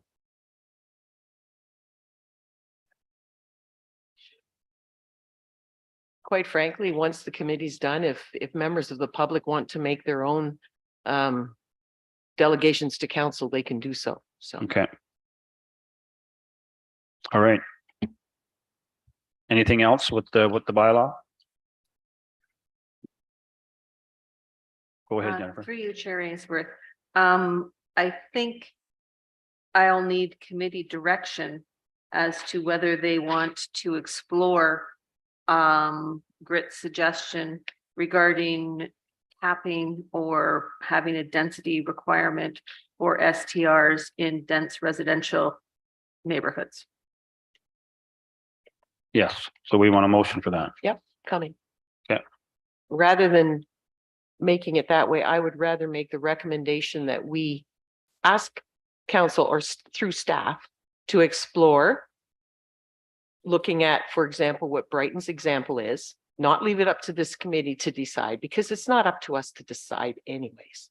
So just that council looks at the recommendation to consider a density requirement in the various zones according to, and Brighton's a good example to look at.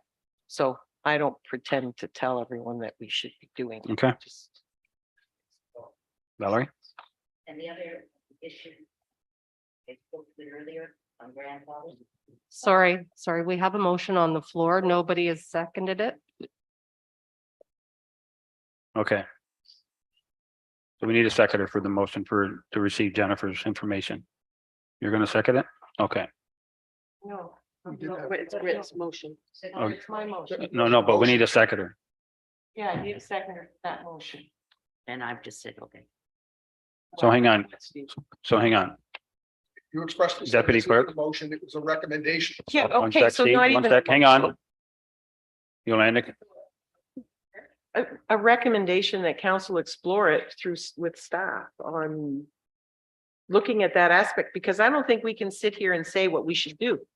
I think we have to look at the housing numbers and we have to look at the densities in the various areas and come with what's reasonable for the various sections, such as your rural residential, and I'm talking the heavier populated rural residential and your hamlet residential. And I think you're going to get some kickback on shoreline residential, as was pointed out by one of the residents, is because they're not prohibited in other areas. They definitely should be prohibited on private roads, though. So on a point of order, Okay. I don't Go know ahead, whether Steve. Ms. Cole would accept this in lieu of that recommendation. I'd like to move that the committee members submit any thoughts they have prior to the next meeting regarding the categories which are not covered under the planner's current presentation, namely grandfathering, the potential limit on the number of STRs, the transition to the new bylaw, the treatment of existing STRs and the transition to the new bylaw. And one other note to myself here. I guess that's it, those three things. So my motion is the committee members be asked to submit their thoughts prior to the next meeting. And the issues which we haven't already voted on. They include grandfathering, potential limit on the number of licenses, the transition to the new bylaw for existing STRs. So I was the one that made the. one sec. But what I'm So can we asking not, If that supplants whether you're comfortable with a more comprehensive, No, okay. well, I'm why, not- why I'm- can't, hang on, so why can't we make a decision what we want to do with them? Because I'd like, if we could get this done tonight, I don't want to get. add more my things into the weeds, recommendation, But you're right. okay, my recommendation is that we turn that over to council now, to staff and council, that this committee cannot make those decisions. And we wrote to our council and it was to come to this committee and it didn't, and you referred to the letter. So the letter never came out. So I think we're beyond that. I think we have enough done with this bylaw at this point in time that we're not going to be able to nitty gritty it down to where it should be or where it's going to end up. And I think that the recommendations we brought forward, just let them go forward to council. And if the committee doesn't want them to go forward to, that's fine. We can bring them forward after Well, the I- committee's done. Okay, so I think we've got a good package here. We're getting down to the nitty gritty. Pardon me? We don't have a second yet, do we? Yes. Did you? This is Okay. Grit's motion, Grit's motion? But we don't do anything. So that's on the floor, right? So, okay, so, It's for discussion, right, and I have. but hang on. So I'm just saying that we can do this in two ways and still get away with getting this done tonight because we're that close. Right? We,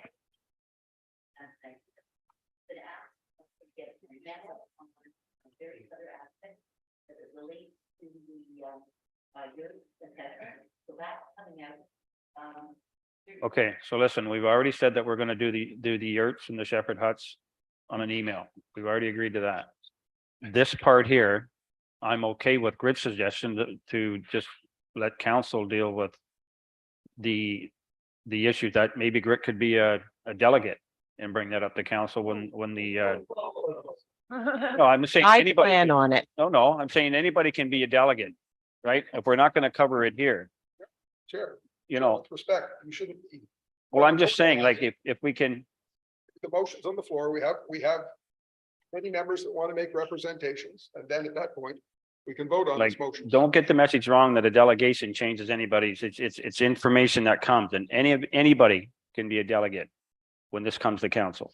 But still, So go ahead, Alicia. Mr. Chair, I think the very reason we're here is to make recommendations to council. And I think that I'm afraid what's happening is that we are trying to push the agenda to try to get it done tonight or get it done in, rapid fire. And I think that would be a disservice to council. I think that what we're here for is to actually make recommendations to council so that council can understand what we've all discussed, what we voted on, what we're presenting for recommendation, so that they can therefore review that and make the final decision. But I do not think that we should be just wrapping this up tonight and put forth what we already have and then allow council just to make whatever decision that they decide to make after that. The very reason this committee was put together is so that we could make these recommendations. And I think that we're doing it. I think that councils and staff have done a very good job so far to create this committee, to hear what, the public has to say, to listen to what this committee is talking about and deciding on. In the last meeting, we did a lot of voting, and I think that was really great. I think that those things we shouldn't be going back on that. We discussed them, we voted on them, and we should be going forward. And we should be continuing to vote and go forward and make those recommendations to council as we have in the last number of meetings. And all I'm saying is that we've already did that. We've already made the recommendations to the bylaw. We've all voted on that stuff and we asked Jennifer to put it together and she did.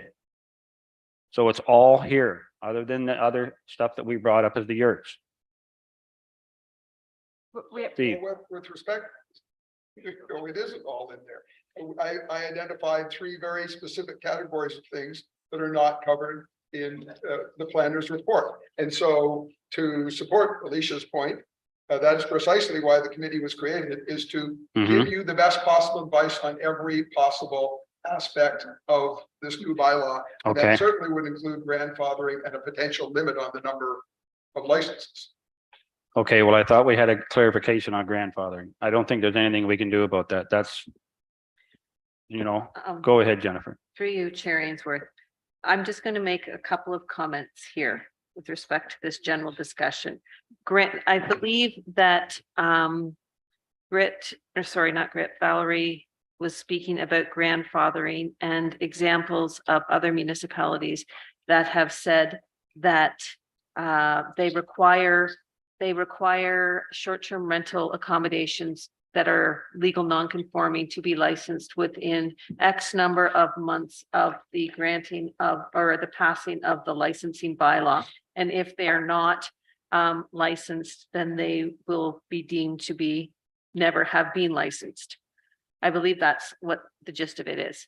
I have questions regarding the legality of that we would have to be reviewed with the municipal solicitor. And I can undertake to do that before the next STR meeting.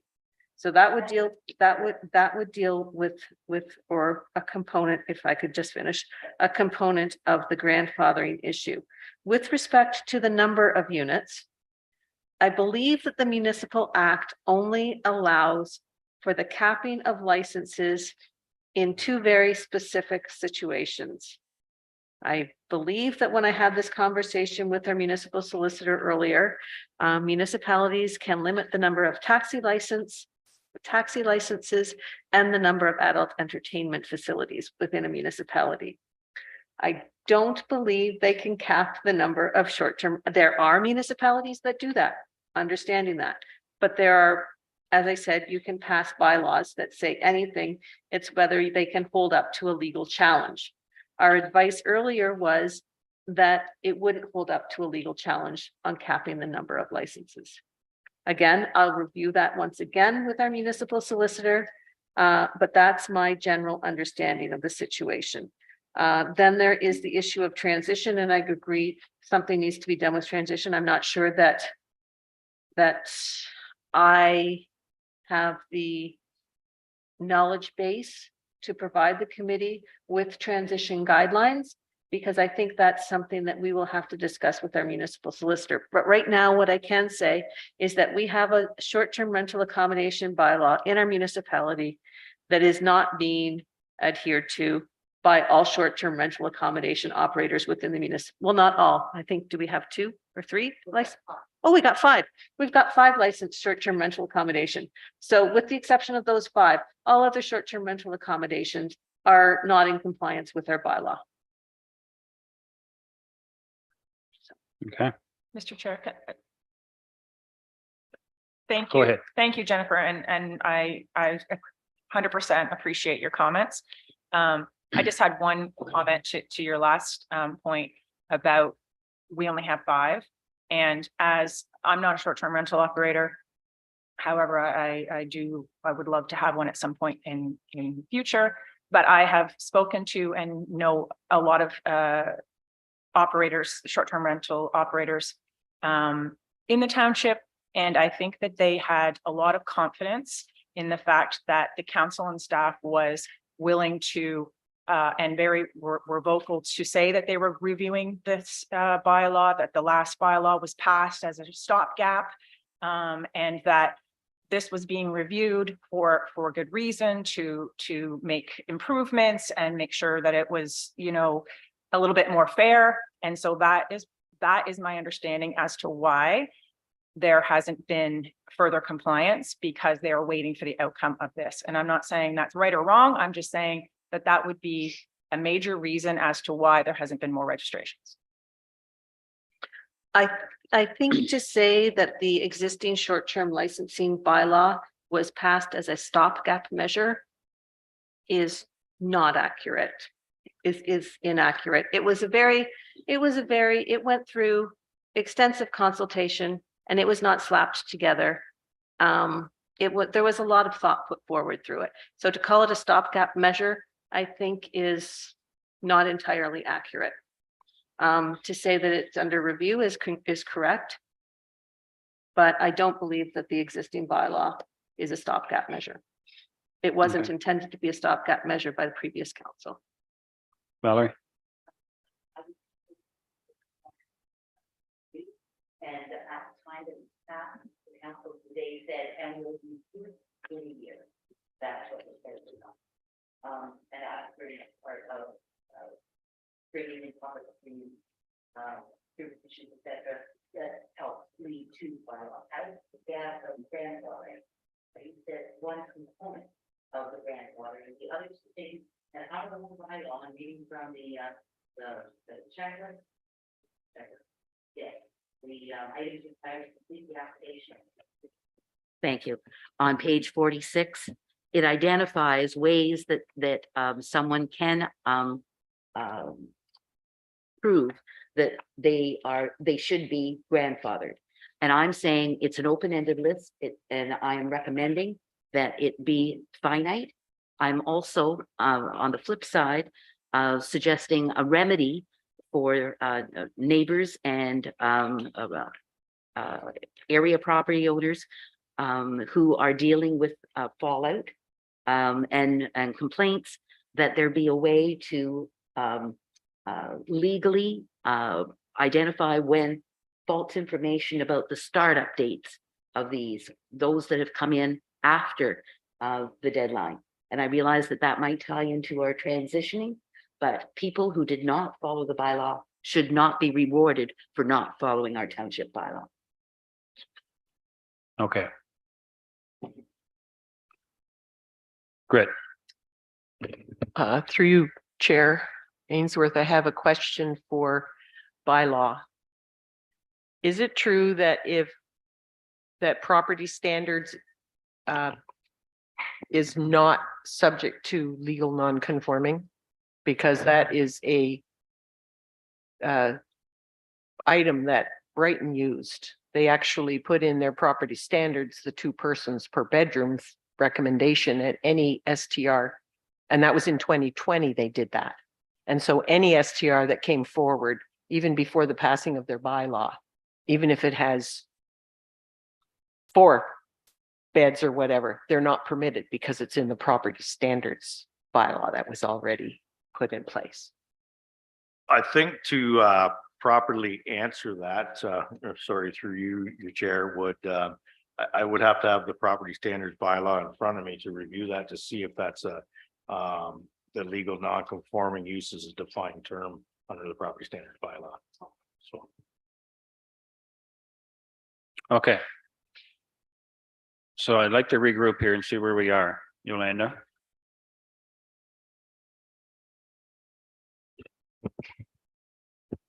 Okay, so we do currently have a motion on the floor, moved by Grit, seconded by Valerie, to recommend that council, that recommendations go to council to explore considering a density requirement for the licensing bylaw. I made that motion. I would like to make a friendly emotion and emotion, yes, a friendly emotion, a friendly motion. Because Steve Gilchrist rightfully pointed out that there are 2 other issues. So to include that they consider the grandfathering clause be included as well, and find remedy that no more grandfathering happens anyways. And anything that came in after May 19th is not grandfathered, even if they've been running, because the bylaw was in place. So we need the grandfathering clause. We need to look at the density requirement. And the other one was Transition. the transition. So this is a motion for, just to go back for recommendations with, Yeah, on their own? I mean, we can vote on it, and if the 6 out of the 10 say no, then it's not going to go anyway. So, whatever. Okay, So I think she expanded the motion and. Yep. 3 based on what. and is that Steve, that covers yours? And I second that friendly amendment. Okay. All right, Steve, that covered what you wanted? Forgive me, and I don't mean to belabor this, but after making my comments, our planner has made it clear that we can't have a density discussion because they're absent feedback from the municipal solicitor. It would appear to be illegal for us to set such limits. So there's no sense passing a bad law and Yep. one that will be instantly disrespected for that reason, nothing else. So I can't. So it's been said we can't. That's what. Through you, Chair Ainsworth, when we were doing when council was looking at the last short-term rental licensing bylaw, caps on short-term rental accommodations were looked at, and discussion with our municipal solicitor indicated that you can't cap the number of short-term rental accommodations. The Municipal Act allows for a capping of taxi license and adult entertainment clubs. It does not provide for the capping of any other types of licenses. There are municipalities that have definitely included caps, that they do. That doesn't mean that that is, if challenged, that bylaw can be upheld to a court challenge. And we don't try to pass, we try to make sure that our bylaws that the municipality passes are defendable. So what you're saying is we need to have the province change what licenses The can be Municipal kept. Act, yes. Yeah, You're not suggesting also though, for Okay, Mr. Chair? this is ridiculous. so I think we're beating a dead horse here. So let's get over this and take that out of the motion if we can. Deputy Clerk, can we do that? All right, Grit, how do you want your motion to read? I withdraw my motion. Thank you. All right. So clarify two things before, because we did the yurts through the zoning bylaw. We've got all the changes to the bylaw to go for recommendations to council. Jennifer, do we have the changes that Steve talked about? Or can we? There was a couple, or do we just cover that with withdrawing the motion? That's the grandfathering, the number of units in the transition. I believe Valerie has requested that, no, there's no motion on the floor with respect. No, to there's this. not, no. We've requested clarification on grandfathering. The status of that is out there. Number of units has been discussed in the transition. Grandfathering, I believe, is a legal term, and we can look at, and I said that I would explore with the municipal solicitor. There are some things here that while the committee can vote on things, it may not have the desired effect. So what I would suggest with respect to the number of units and grandfathering, that I be tasked with the job of reaching out to our municipal solicitor and confirming that that a municipality can't cap the number of short-term rental accommodation licenses, and what we can and cannot do with respect to grandfathering. And Mr. Chair, forgive me for not being clear when I made those comments. The grandfathering, as I see it, doesn't just apply to those STRs that existed before the first bylaw. How are we going to deal with the ones that are and that's where the transition comes in, who are now in place prior to this bylaw being passed, and what steps does the solicitor believe, and you believe we can take to now make sure that this bylaw is first is communicated and then is adopted and enforced. Through you, Chair Ainsworth, I understand the question now. The problem was that we didn't have a bylaw that regulated short-term rentals, and in absence of a bylaw that prohibited them, they were assumed to be permitted. There's now a bylaw that prohibits them. So there should be no new legal non-conforming STRs that were created after May 19th, 2022, because they are now, if they started operation after May 19th, they would be illegal. And legal non-conforming means that they were legal when the bylaw came into effect. So I don't think that we have a problem there. If one started after May 20th and it was illegal, it will continue to be illegal. However, there are situations where some probably started after May 20th or May 19th that are currently illegal, that will become legal once this bylaw comes into effect, because they're going to, if council passes the bylaw as recommended by the committee, then short-term rental accommodations will be permitted in more zones and areas. So I think there's more of a likelihood of an illegal one that was started after May 20th becoming legal with the proposed amendments than illegal ones. However, there are probably some illegal ones that were opened after May 20th or 19th that will remain illegal with the adoption of the new bylaw. And those will be ones that are in, as it's proposed right now, the limited service residential zone and the shoreline residential zone. Thank you. Okay. Valerie? Mr. Chair, just further to grandfather, I would like for our checklist to be finite in terms of what information they are trying to provide to say that they should be grandfathered. And conversely, for those people who have firsthand knowledge, a remedy to counteract false information, and whether that be via a notarized statement or some other remedy, I think that should be part of our checklist. I would maybe ask Jennifer to ask that question to our lawyers. And while you're talking to them, 'cause I don't know how we could ever find that out, like. With respect to a finite list, I guess I have problems with a finite list, because sometimes there's something out there that would be a piece of documented proof that may not be something that we necessarily considered in drafting the bylaw. And if it wasn't included in the list of what is acceptable in terms of demonstrating that the STR existed prior to May 19th, 2022, then I'm not sure that's fair, but I understand what you're getting at. And with respect to an opportunity for,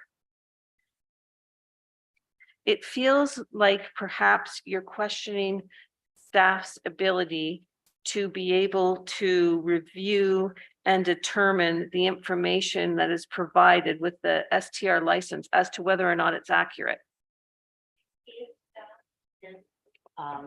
On the road or in the community and had firsthand daily information, then I would agree, but staff doesn't.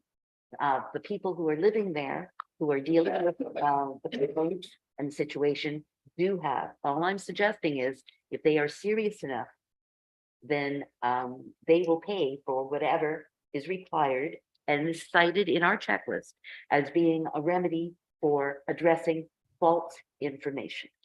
I guess then we run into a problem with who's going to, who will adjudicate the information that is being offered by one resident or one landowner within our municipality and another landowner within our municipality. If we have one person saying, I operated before May 19th and here is my proof, and then their neighbor saying, providing an affidavit and said, no, they aren't. Who's going to adjudicate that? I don't know. We have that situation currently because a complaint comes in, or we could have, let me put it that way. A complaint comes in and then they say, they make a counterclaim. I honestly, Valerie, I think we're just getting ourselves in the weeds here with this one. And I'm going to take Steve over here first. Because The only suggestion I would make on this subject is to the planner. You might want to give consideration given it's a relatively small number of properties we're talking about here, that if in fact, under the new bylaw, they express an interest in continuing to operate as legal non-conforming, that the same sort of notice be sent to the what do we normally use, 200 meters, 250 meters for a subdivision or 120. 120 for a zoning bylaw and 60 for a consent. Let's go the higher, 120, that any property within 120 meters be sent a letter saying your neighbor at such and such address has submitted an application to be considered for a legal non-conforming STR use on this property because he or she, the property owner, claims to have had that use on or before May 19th. And if you have any substantive evidence to the contrary, you're welcome to submit that. And that's it. So speak now or forever hold your peace, sort of thing. Yeah. Mr. Chair. That's right. I would like some direction from council, but go ahead. I support what Steve is saying. That's an excellent idea. And for Valerie's peace of mind, our staff already know which ones came in after. And if they're going to go ahead and give them a license, well, then you know what you say to that. So I think it's already known which ones are illegal and will remain illegal and did come in after the 19th bylaw. So that's where Valerie is coming along. I believe that she does not want the leniency at that point in time. And so how is that going to be handled? I guess will be the question up to staff going forward. Thank you. Joan? Through you, Chair Ainsworth.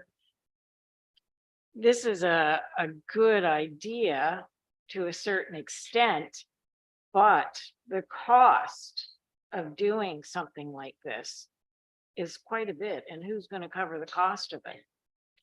Well, remember that even the legal non-conforming will have to pay the license fee. So I then- suspect postage for each property, 120 meters, you're going to look at what, 6 properties on either side, maybe? Oh, sorry. In some areas, 120 meters along the shore of Rice Lake Except we've exclude- Oh, okay. So for legal non-conform, these are legal non-conforming. 120 meters on the shore of Rice Lake, those properties, some of them are pretty small. So you could be talking 40 or 50 in some of them. I mean, it's not insurmountable, but yes, it is a cost. And I take into the staff time of doing that, and I think that really has to be taken into consideration in some of these ideas to try to figure this out. And I think we can leave it with staff to get through this part of it. Mm-hmm. Well, through you, Chair, Deputy Mayor, I agree with you. We should always be sensitive to the cost components. I think we have to look at this in its entirety. For them to move forward in any category, they've got to come up with the money. And part of what we debated earlier was the rationale for why it should be $750. Some places will be more expensive for Daryl to go and inspect. Others, in this case, there might be a higher office component and less of a field work component. But I think 750 is going to make everyone think twice if in fact it's demonstrably provable that they weren't operating May 19th. They're digging themselves another $750 hole if they perpetuate the law. On the other hand, if they're telling the truth, presumably no one will object and their application will sail through. But it's just something, don't forget as well, it's something we only have to do once, because once it's defined as legal non-conforming, that issue will never be raised again. Well, through you, Chair Ainsworth, there has to be a financial component to this as well, passed on to the person that is suggesting this. So, I mean, there is a limit. And as Jennifer has stated, in some of these, and just the staff time in doing this, I really think it's going to be a lot of homes in some areas. Yeah. Go ahead, Greg. Okay, Tiny Township, actually, that just rang a bell. Tiny Township they post applications for STRs on their website. So whoever has applied for one, the information's on there so people know about it, so they can go and look And then that'll be up to the people in those areas, and knowing all the people who have had the problems, they will be following. So they'll be well alerted. So if we could go to posting applications for STRs that have come in for licensing, and then you also post the ones that have been licensed. So then everyone knows where they are and that they've got a license or that they've got an application in process. Would solve a lot of problems. I think Deputy Jones mentioned that at the beginning, and I would agree with a map of some sort of where the STRs, even for the customers that are in safety. Valerie. I thought we didn't have any at all. Can you say the areas where these licenses are, that they're only five? Well, it probably is public. It's probably on the Airbnb sites. At this point, yes, in the bylaw, it does say that we will be posting them on the website. So they will be there. Okay, but right now, the committee will make a decision on where are we currently, are they, not everything? Or are they? I don't have that information in front of me. I don't have the license here, so I don't have that information right now. Okay, so we have an email going out to it. Could we get that? Mr. Chair, Okay, I really shouldn't speak a second time the same item, but I will. To address the deputy mayor's financial concern, might I ask the planner, as part of your canvassing of the municipal solicitor on various topics, to add the topic of whether it would be legal, and then it'll be up to council whether it's appropriate, to set a separate fee for the approval of legal non-conforming properties, say $250. Because even if you're 40 properties, it's $1 a stamp. It's not going to cost us that much to send that notice out. But if or unless you already know the answer, whether we can make a distinction between those properties that are being given some kind of grandfathering consideration and assessing a fee apropos they're proving their legitimacy. go ahead, Jennifer. I'm just requesting a little clarification. So you're suggesting an additional $250 fee on top of the licensing fee to account for the costs associated with determining the legal non-compliant status of the legal non-compliance request. Exactly.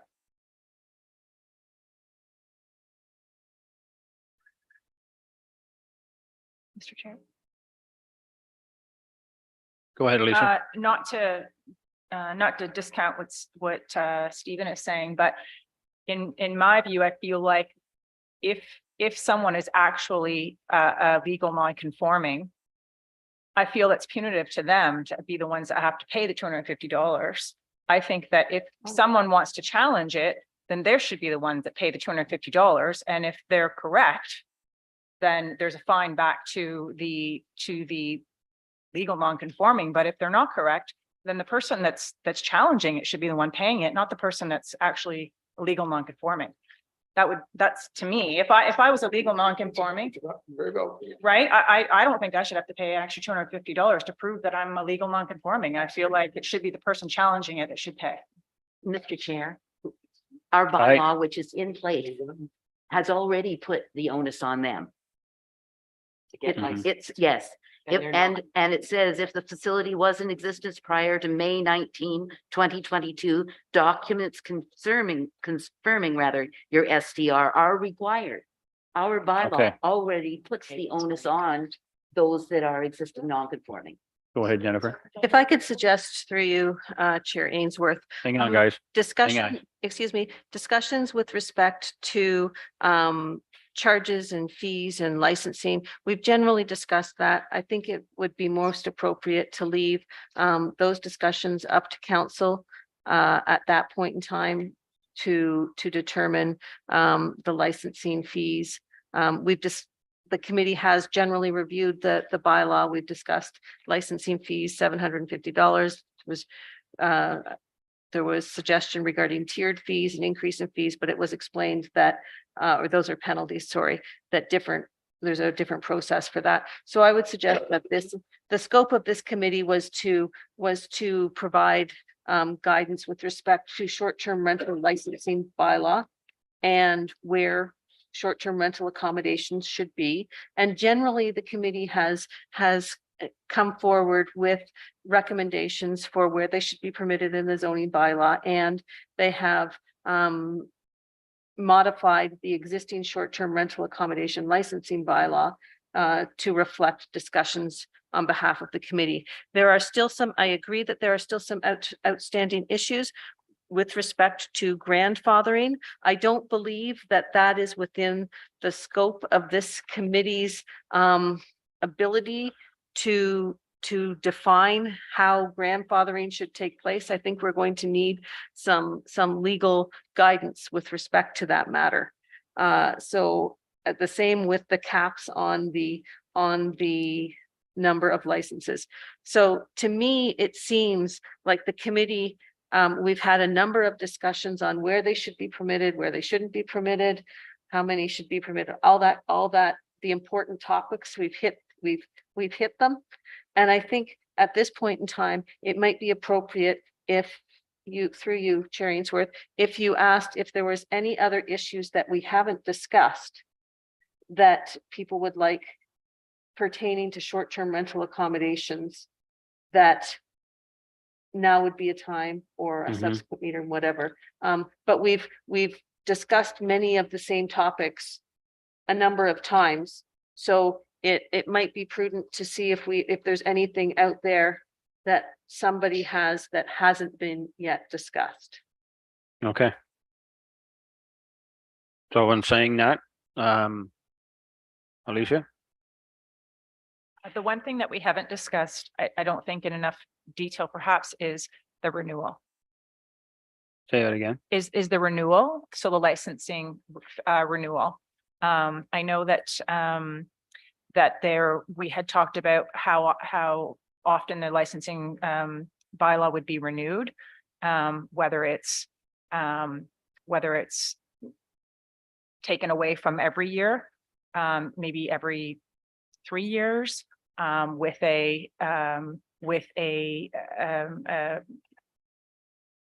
what's the word I'm looking for? Sorry, not an affidavit, but a confirmation with no changes, that it be renewed at a lesser fee of, let's say, $150 without changes, those types of things. So that's one thing that we haven't really discussed in enough detail in my view. Okay. The other thing we didn't, sorry, one other thing is we didn't, the other thing I wanted to discuss a bit further is about STRs that are maybe less than 5 years old, and how that, and maybe Daryl commented on that once before, but on new construction.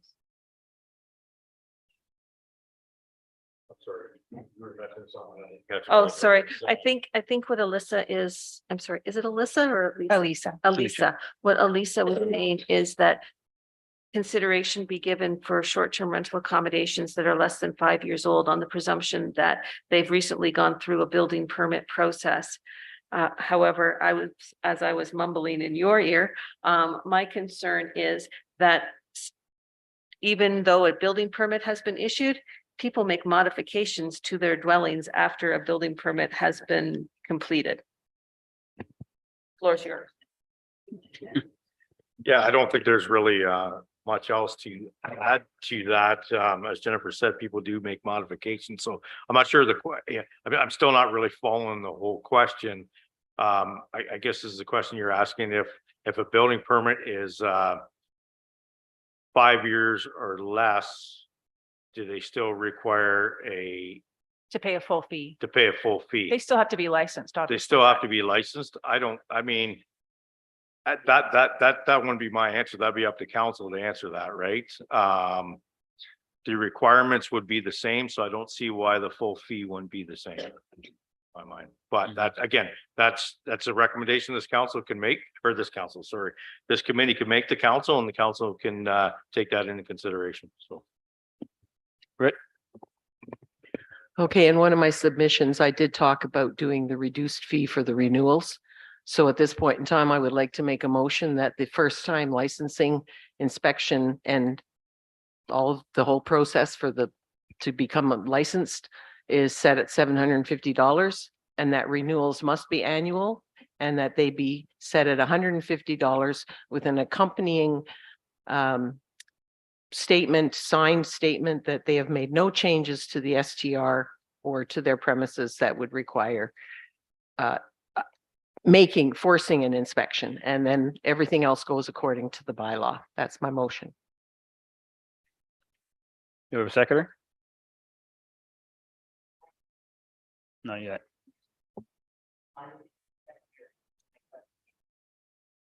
Okay, so you're a seconder? Would be to the deputy mayor. My understanding is that the licensing is one of the ways that the municipality hopes to increase revenues.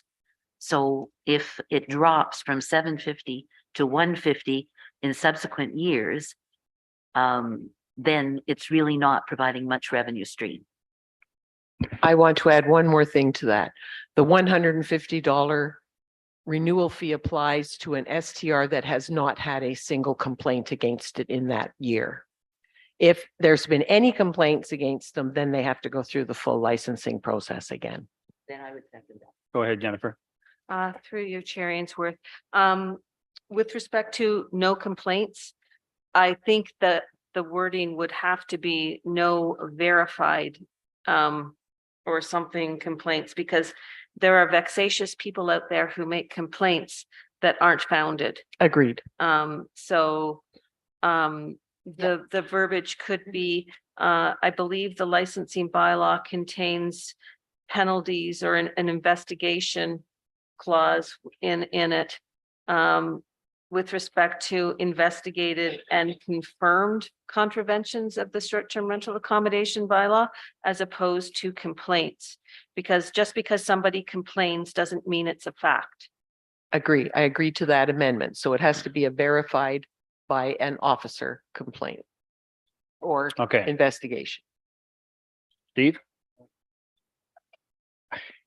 As far as fees and fines and everything, I feel like we're just kind of like arbitrarily picking numbers. It seems like the council and the staff is in the best position to know how much it costs, how much time it takes, how much resources it takes to do these things, and should be the ones that are determining what the fees should be. So, I mean, to pick 150 out of here, there, 250 for this and 750 for that. I remember, I think it was Ms. Current that provided a breakdown of how we arrived at 750.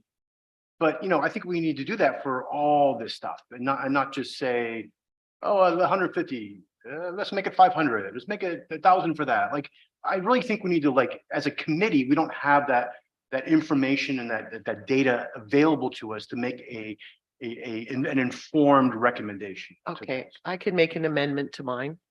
Okay, go ahead. I'll make an amendment to the motion. The first fee is $750. And the annual renewal, based on a clean record, however we're going to word it, doesn't matter. I agree with verified. Be set through consultation with staff, recommendation to council.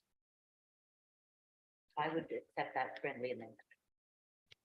Okay, And- Deputy Mayor? I would concur with that as well, because at this point, the manpower or the people power involved in the licensing, from the time that it comes into the clerk's office till it goes all through the steps.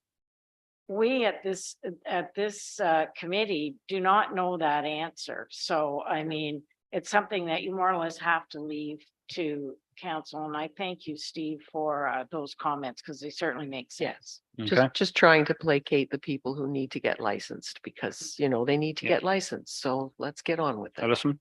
I guess my only comment to that, and I agree with you, Joan, I guess my only comment to further to that is that by having everybody have to go through the licensing process every year, once that they get licensed, they're a legal STR, they've gone through all of the application and submitted their $750 in the first year.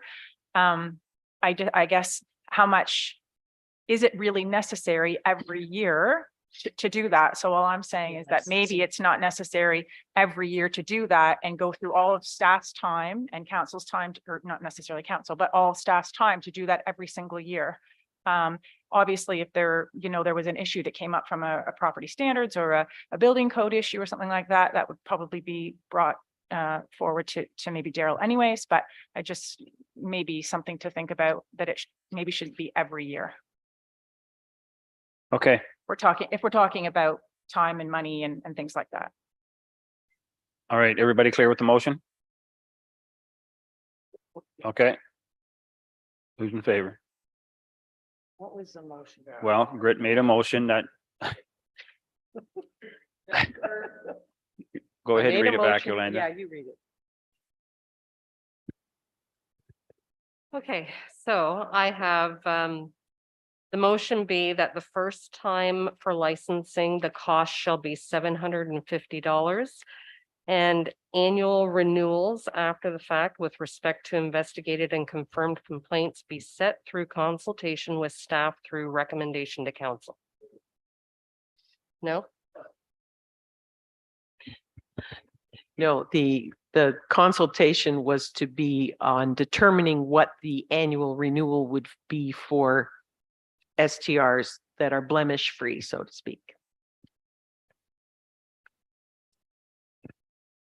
Go ahead, Can I Jennifer. just propose a suggested that the annual license fee of $750 be required for all initial license applications, and a reduced fee to be determined by council and staff for renewal of short-term rental accommodations for which there have been no verified and investigated complaints. Perfect. Contravention, bylaw, short-term rental licensing bylaw Bylaw contraventions. violations or violations. Perfect, there we go. Mr. Chair. Okay, Yolanda, Sure. got that?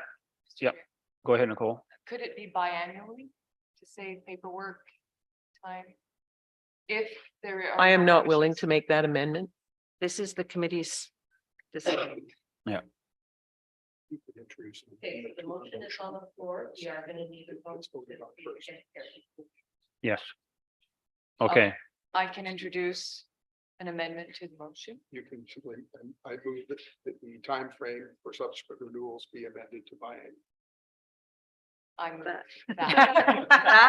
that. What he said. okay. Honestly, that we're nitpicking. Do we have- now. Well, your motion still stands. You just want to have an, It's a suggestion. It's, it's just, we're all adults here. We're all making suggestions. It's just. I would suggest that, like, again, leave this to staff and council. We've But- got it. but We've got a just the direction biggest here. is support. Okay. Not to recommend that council consider a renewal term. Biannual. A biannual renewal term. Okay. That leaves, That's the amendment. that's the amendment. That's the amendment. But we Let's gotta get vote this on straight. we gotta Who vote on. has made that motion? Nicole. Okay. It's an amendment to the motion to change the renewals to be biannually rather than annually, right? Okay. Do we have a seconder for that motion? Second. Now we can vote on that motion. The amendment Yes. has to be voted on first. All right. All in favor of that amendment?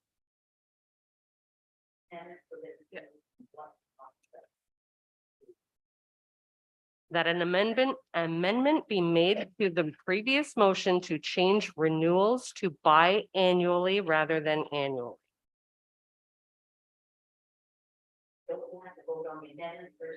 No, This is the no. amendment.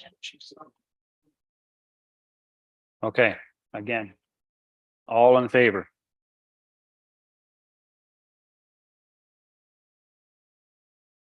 Okay, Motion is lost.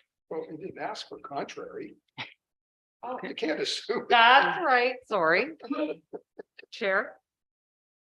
3 in favor. pardon me? You have to ask for a vote. So Oh, call for a vote. No, Did you call for opposed? you want to, You want to call for a recorded vote? No. No. Say.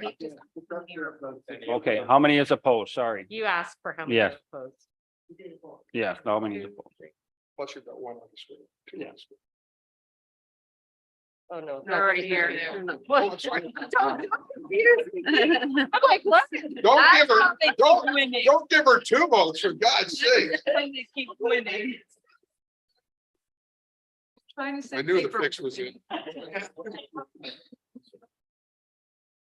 All right, so Okay, that's 5 opposed, 3 in favor. The motion is failed. okay. So back to our original motion now.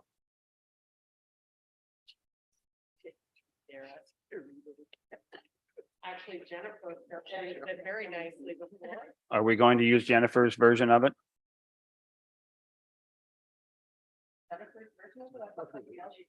Well, you put a version of, Okay, I believe that it's the motion, Grit's motion is that the annual license fee of $750 be charged for the initial short-term rental accommodation license. And that the annual renewal, a reduced annual renewal license fee be determined with council, by council, in consultation with staff.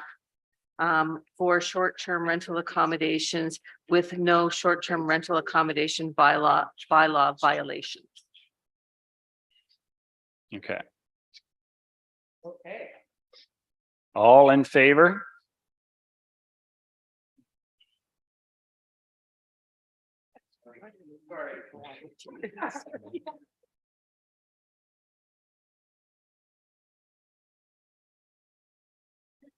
And all opposed?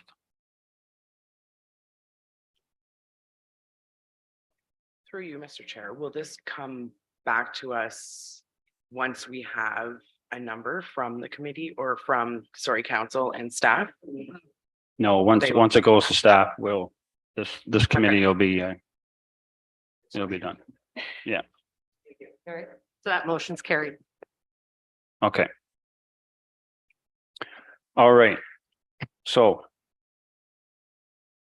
where we are right now is we have, so other than licensing and fees, we can't deal with the fees because we gotta have, that's a whole nother project. Do we have anything else that we need to talk about? Alicia?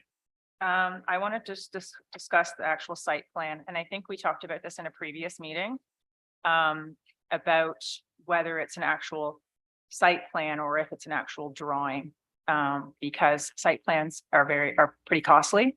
And so I know we did talk about this in one other meeting, but if we're voting on things tonight, then that's one thing I wanted to bring up about how we can adjust potentially an actual site plan. Daryl or? So, site plans, I guess, again, that would be up to, in the bylaw to state, what they would like on it. If we're talking from a building permit point of view, and I know you're talking they're costly for site plans, that's because of our site plan control bylaw that states if you're building within 100 feet, 30 meters of any property line, you need a site plan done by OLS, which is Ontario Land Survey, or professional engineering. That's when they start to get costly. But in some of these cases, for instance, we're probably not talking about building permits if for a new build, maybe. Not always, but maybe in some of these cases. So, and again, if there's an existing dwelling, we couldn't ask for them to do a site plan on it anyways, for a short-term rental, to my knowledge. But that's, I'm coming from a building point of view. That's the only, when you're talking about site plans being expensive, I think that's what you're asking about, because it's under site plan control bylaw. Yeah, go ahead, Jennifer. I was gonna. Okay, I just want to provide some clarification. The site plan that you're referring to, I believe, is the site plan requirement in the short-term licensing bylaw that requires you to illustrate where your parking is, where your garbage is going to be, all that kind of stuff. There's also a requirement for I believe there's a requirement for a building layout and that sort of thing. Those are not site plans as required by the site plan control bylaw. It's a drawing that I'm going to speak sort of for staff. If I'm speaking inappropriate, please let me know. Generally, we would accept if somebody had a survey of their property, and you've got your building location drawn on it to scale and illustrating your parking, your access, that sort of thing. Alternatively, even for a planning application, we can accept maps that are prepared using Google Earth and Google Maps, where you illustrate your map line, where your property lines. There are also publicly available GIS, pretty rudimentary GIS programs. I think Ag Maps have a pretty good GIS map that you can use to your site. It has property lines on it. It has air photo, and you can use that to determine your setbacks, show where your parking is going to be, and that sort of thing. But it's not a professionally prepared architectural or engineered site plan requirement, no. Mr. Chair, That's good. Go ahead. in the interest of clarity, would staff be sympathetic to changing the word from site or elaborating a site rendering, a site drawing, or even more descriptive, a drawing showing the following. An illustration of the Illustration, site. yeah. Yeah, yeah, that's fine. Like, that's, So I would put that motion forward, that be changed on the checklist and in the bylaw application, that it be an illustration rather than a site plan drawing.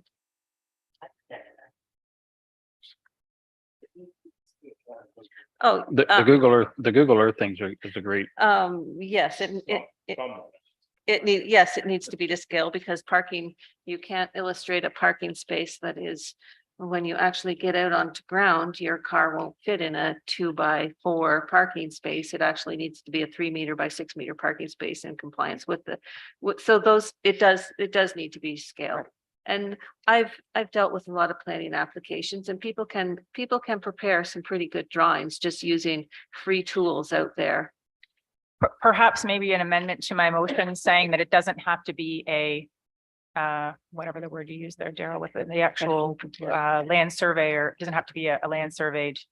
Right, Site and I plan. don't, and the point I was trying to get, through you was, I don't think we could ask for that anyways, because we're not talking about a new construction building here. Okay, gotcha. So, and that's where our site plan control talks about new construction building, and that's when you talk about expensive ones come in, and it's for that. Right. I guess I'm just worried that other people may think that that's what the requirement is, that it, Right.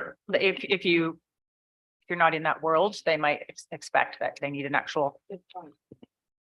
And again, I So- think it would have to state in that bylaw as per our site plan control bylaw, which it doesn't, so maybe. Yeah, And it would, so it to would. speak.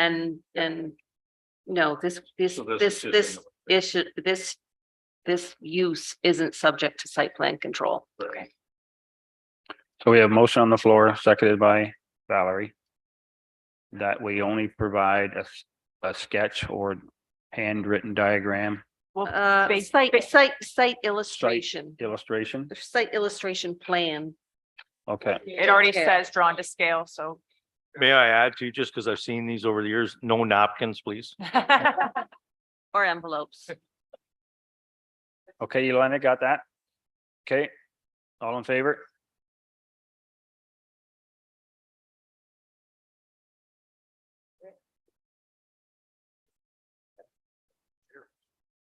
Got it, Yolanda? Anybody opposed? Nobody opposed? Okay. All right. Good stuff. Okay, so should we just kind of do kind of a wrap up here where we are with things, because it's like 8:45. So the Shepherd Hut and Yurts is going to come back through you an email. We don't have any outstanding motions on the floor for the bylaw. Everybody agree with that? Everything in there that we talked about's there. So we got. But could that come just through council when the bylaw comes up? Does that have to actually come back to us? What do you think, Jennifer? It can come, it can be provided in the email. In the same one for the other? Same email. Yep. Okay, everybody okay with that? Great. Do we even need to at this point? Should we just let it go forward to council from here? Leave it with staff, or do you guys really want to give an email answer back?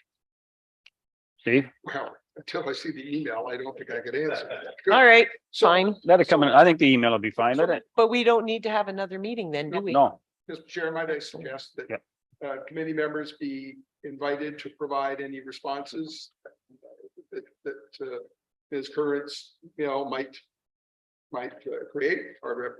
yeah, absolutely. And at the call of the chair, only if you thought any of those responses were serious enough to warrant another meeting, that you would then schedule. Otherwise, Okay, if they're minor points, and at the same time, encourage all the committee members to go through the draft bylaw one last time. If you see any typos, any other minor issues, provide that feedback. Speak now or forever hold your peace, sort of thing, and then at that point, it's out of our hands and it's yours. absolutely. Have a deadline Dude. when we should respond. Right, That's what I'm We should have a saying. response deadline. Well, it, Full culture. if it's gonna have to be next week sometime because that's fine. council would like this back by the 30th. Sure. Through you, Mr. Chair, are we able to see, so if people are gonna give comments back to the email, are we able to see those comments, or like, could we CC everybody? If you use the email that Jennifer sends out, everybody will probably see it. Yeah. Let's do no, if they reply all, respond, they reply respond. all. Yes, reply all, so then we would be Yeah. able to see the comments made. I do have one question just with grandfathering. Is there going to be grandfathering on unmaintained roads? If they Yeah. existed prior to May 19th, 2022. They would be grandfathered, okay. Mhm. They would still need the parking, or would they not? Wait, so if they are grandfathered, do they still need X amount of parking? They're grandfathered, they're existing.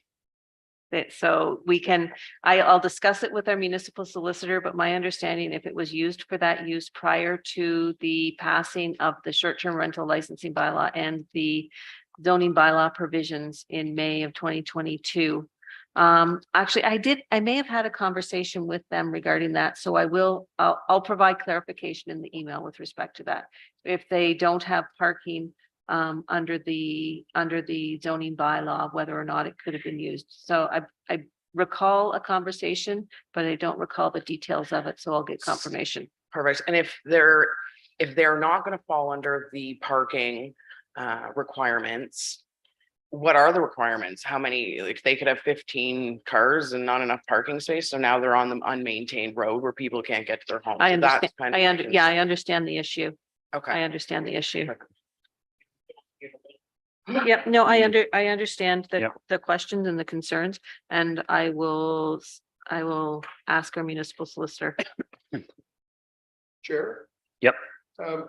While you're having this fulsome discussion with the township solicitor, my understanding would be, but I would invite you're getting a formal response, that if any alteration is made to a otherwise grandfathered property, it would immediately lose that grandfathered status.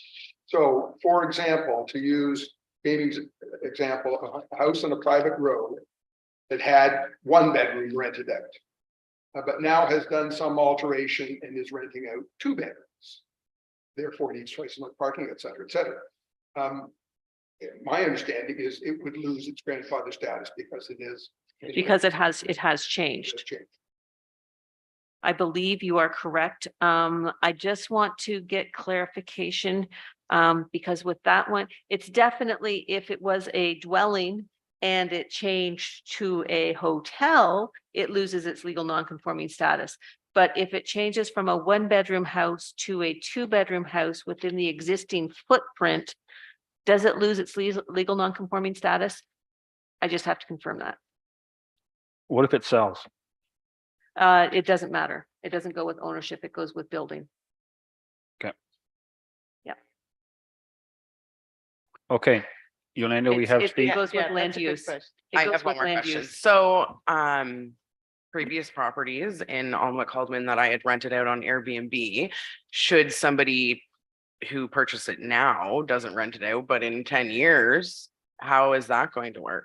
And that speaks to, I believe it's generally 3 years. If a Okay. building's not used for that use within 3 years, and 3 years, it loses its legal non-conforming status. Okay, thank you. Okay, so you, Mr. Chair. Deputy Clerk, One more, Yep. one more question. So, Jennifer, when you, send out the email, will the amended zoning, or not zoning bylaw, but the amended license bylaw, STR bylaw be sent at the same time so we can just, Yes. okay. I'm going to send, the email that I'm going to send out will include a summary of the zoning where short-term rental accommodation, it's going to look remarkably like the report right here. It will include a summary of where the zoning's permitted. It will include the discussions that we've had today. It will include the two minor revisions to the short-term rental licensing bylaw and discussion regarding the unserviced nature retreat accommodations, as well as a summary of the discussions with our municipal solicitor. Perfect. and we have Steve's request. If we get enough feedback that we think we have another meeting, we can do that, and we don't need a motion for that or anything. No. Okay, that's good. All right. Well, in saying that, this is, well, one sec, just for Greg, one thing, go ahead. I know we're coming to the end. So I don't believe we're going to need another meeting. And so at this point, I know how exhausted I am from all of this. And I can only imagine how exhausted our staff are. And I'd really like to thank them tremendously for the effort they put in and providing all of the information to us. And I'd also like to say thank you very much for all of the input from the committee members. And some closing things for me here. I again, I want to thank everybody for being here, because I mean, when you pick people that we don't really know and have a background to and stuff, because we just kind of go, look at their resumes and stuff. We've come up with a nice demographics. We've had some good discussions, and hopefully we can leave the table here knowing that we all work together to put this together and leave it in council's hands now and staff to put it to work. And want to thank the public that's always been coming out. I mean, we have a budget meeting, and it when you go through that, and then the amount of time that goes through, and we get one person comes out, but something like this here, we get 20, 30 people out. So I want to thank the public for coming out and supporting it. So on that note, this committee will probably be adjourned now, and pending the stuff that's coming out from Jennifer and from the staff and from the council. I want to thank everybody for participating, and let's all leave friends, because we're all residents in the same township, and we really all just want the best. Okay. Yes. Yeah, no, I was saving that. I had to have a speech first. Yeah. Okay. So we don't need the next meeting. So right now we just have a motion to adjourn. So, okay, so be it resolved that the short-term rental ad hoc committee adjourn at 8:56. Do I have a motion? Great. Jamie, all in favor? Thank you, everybody. Indeed.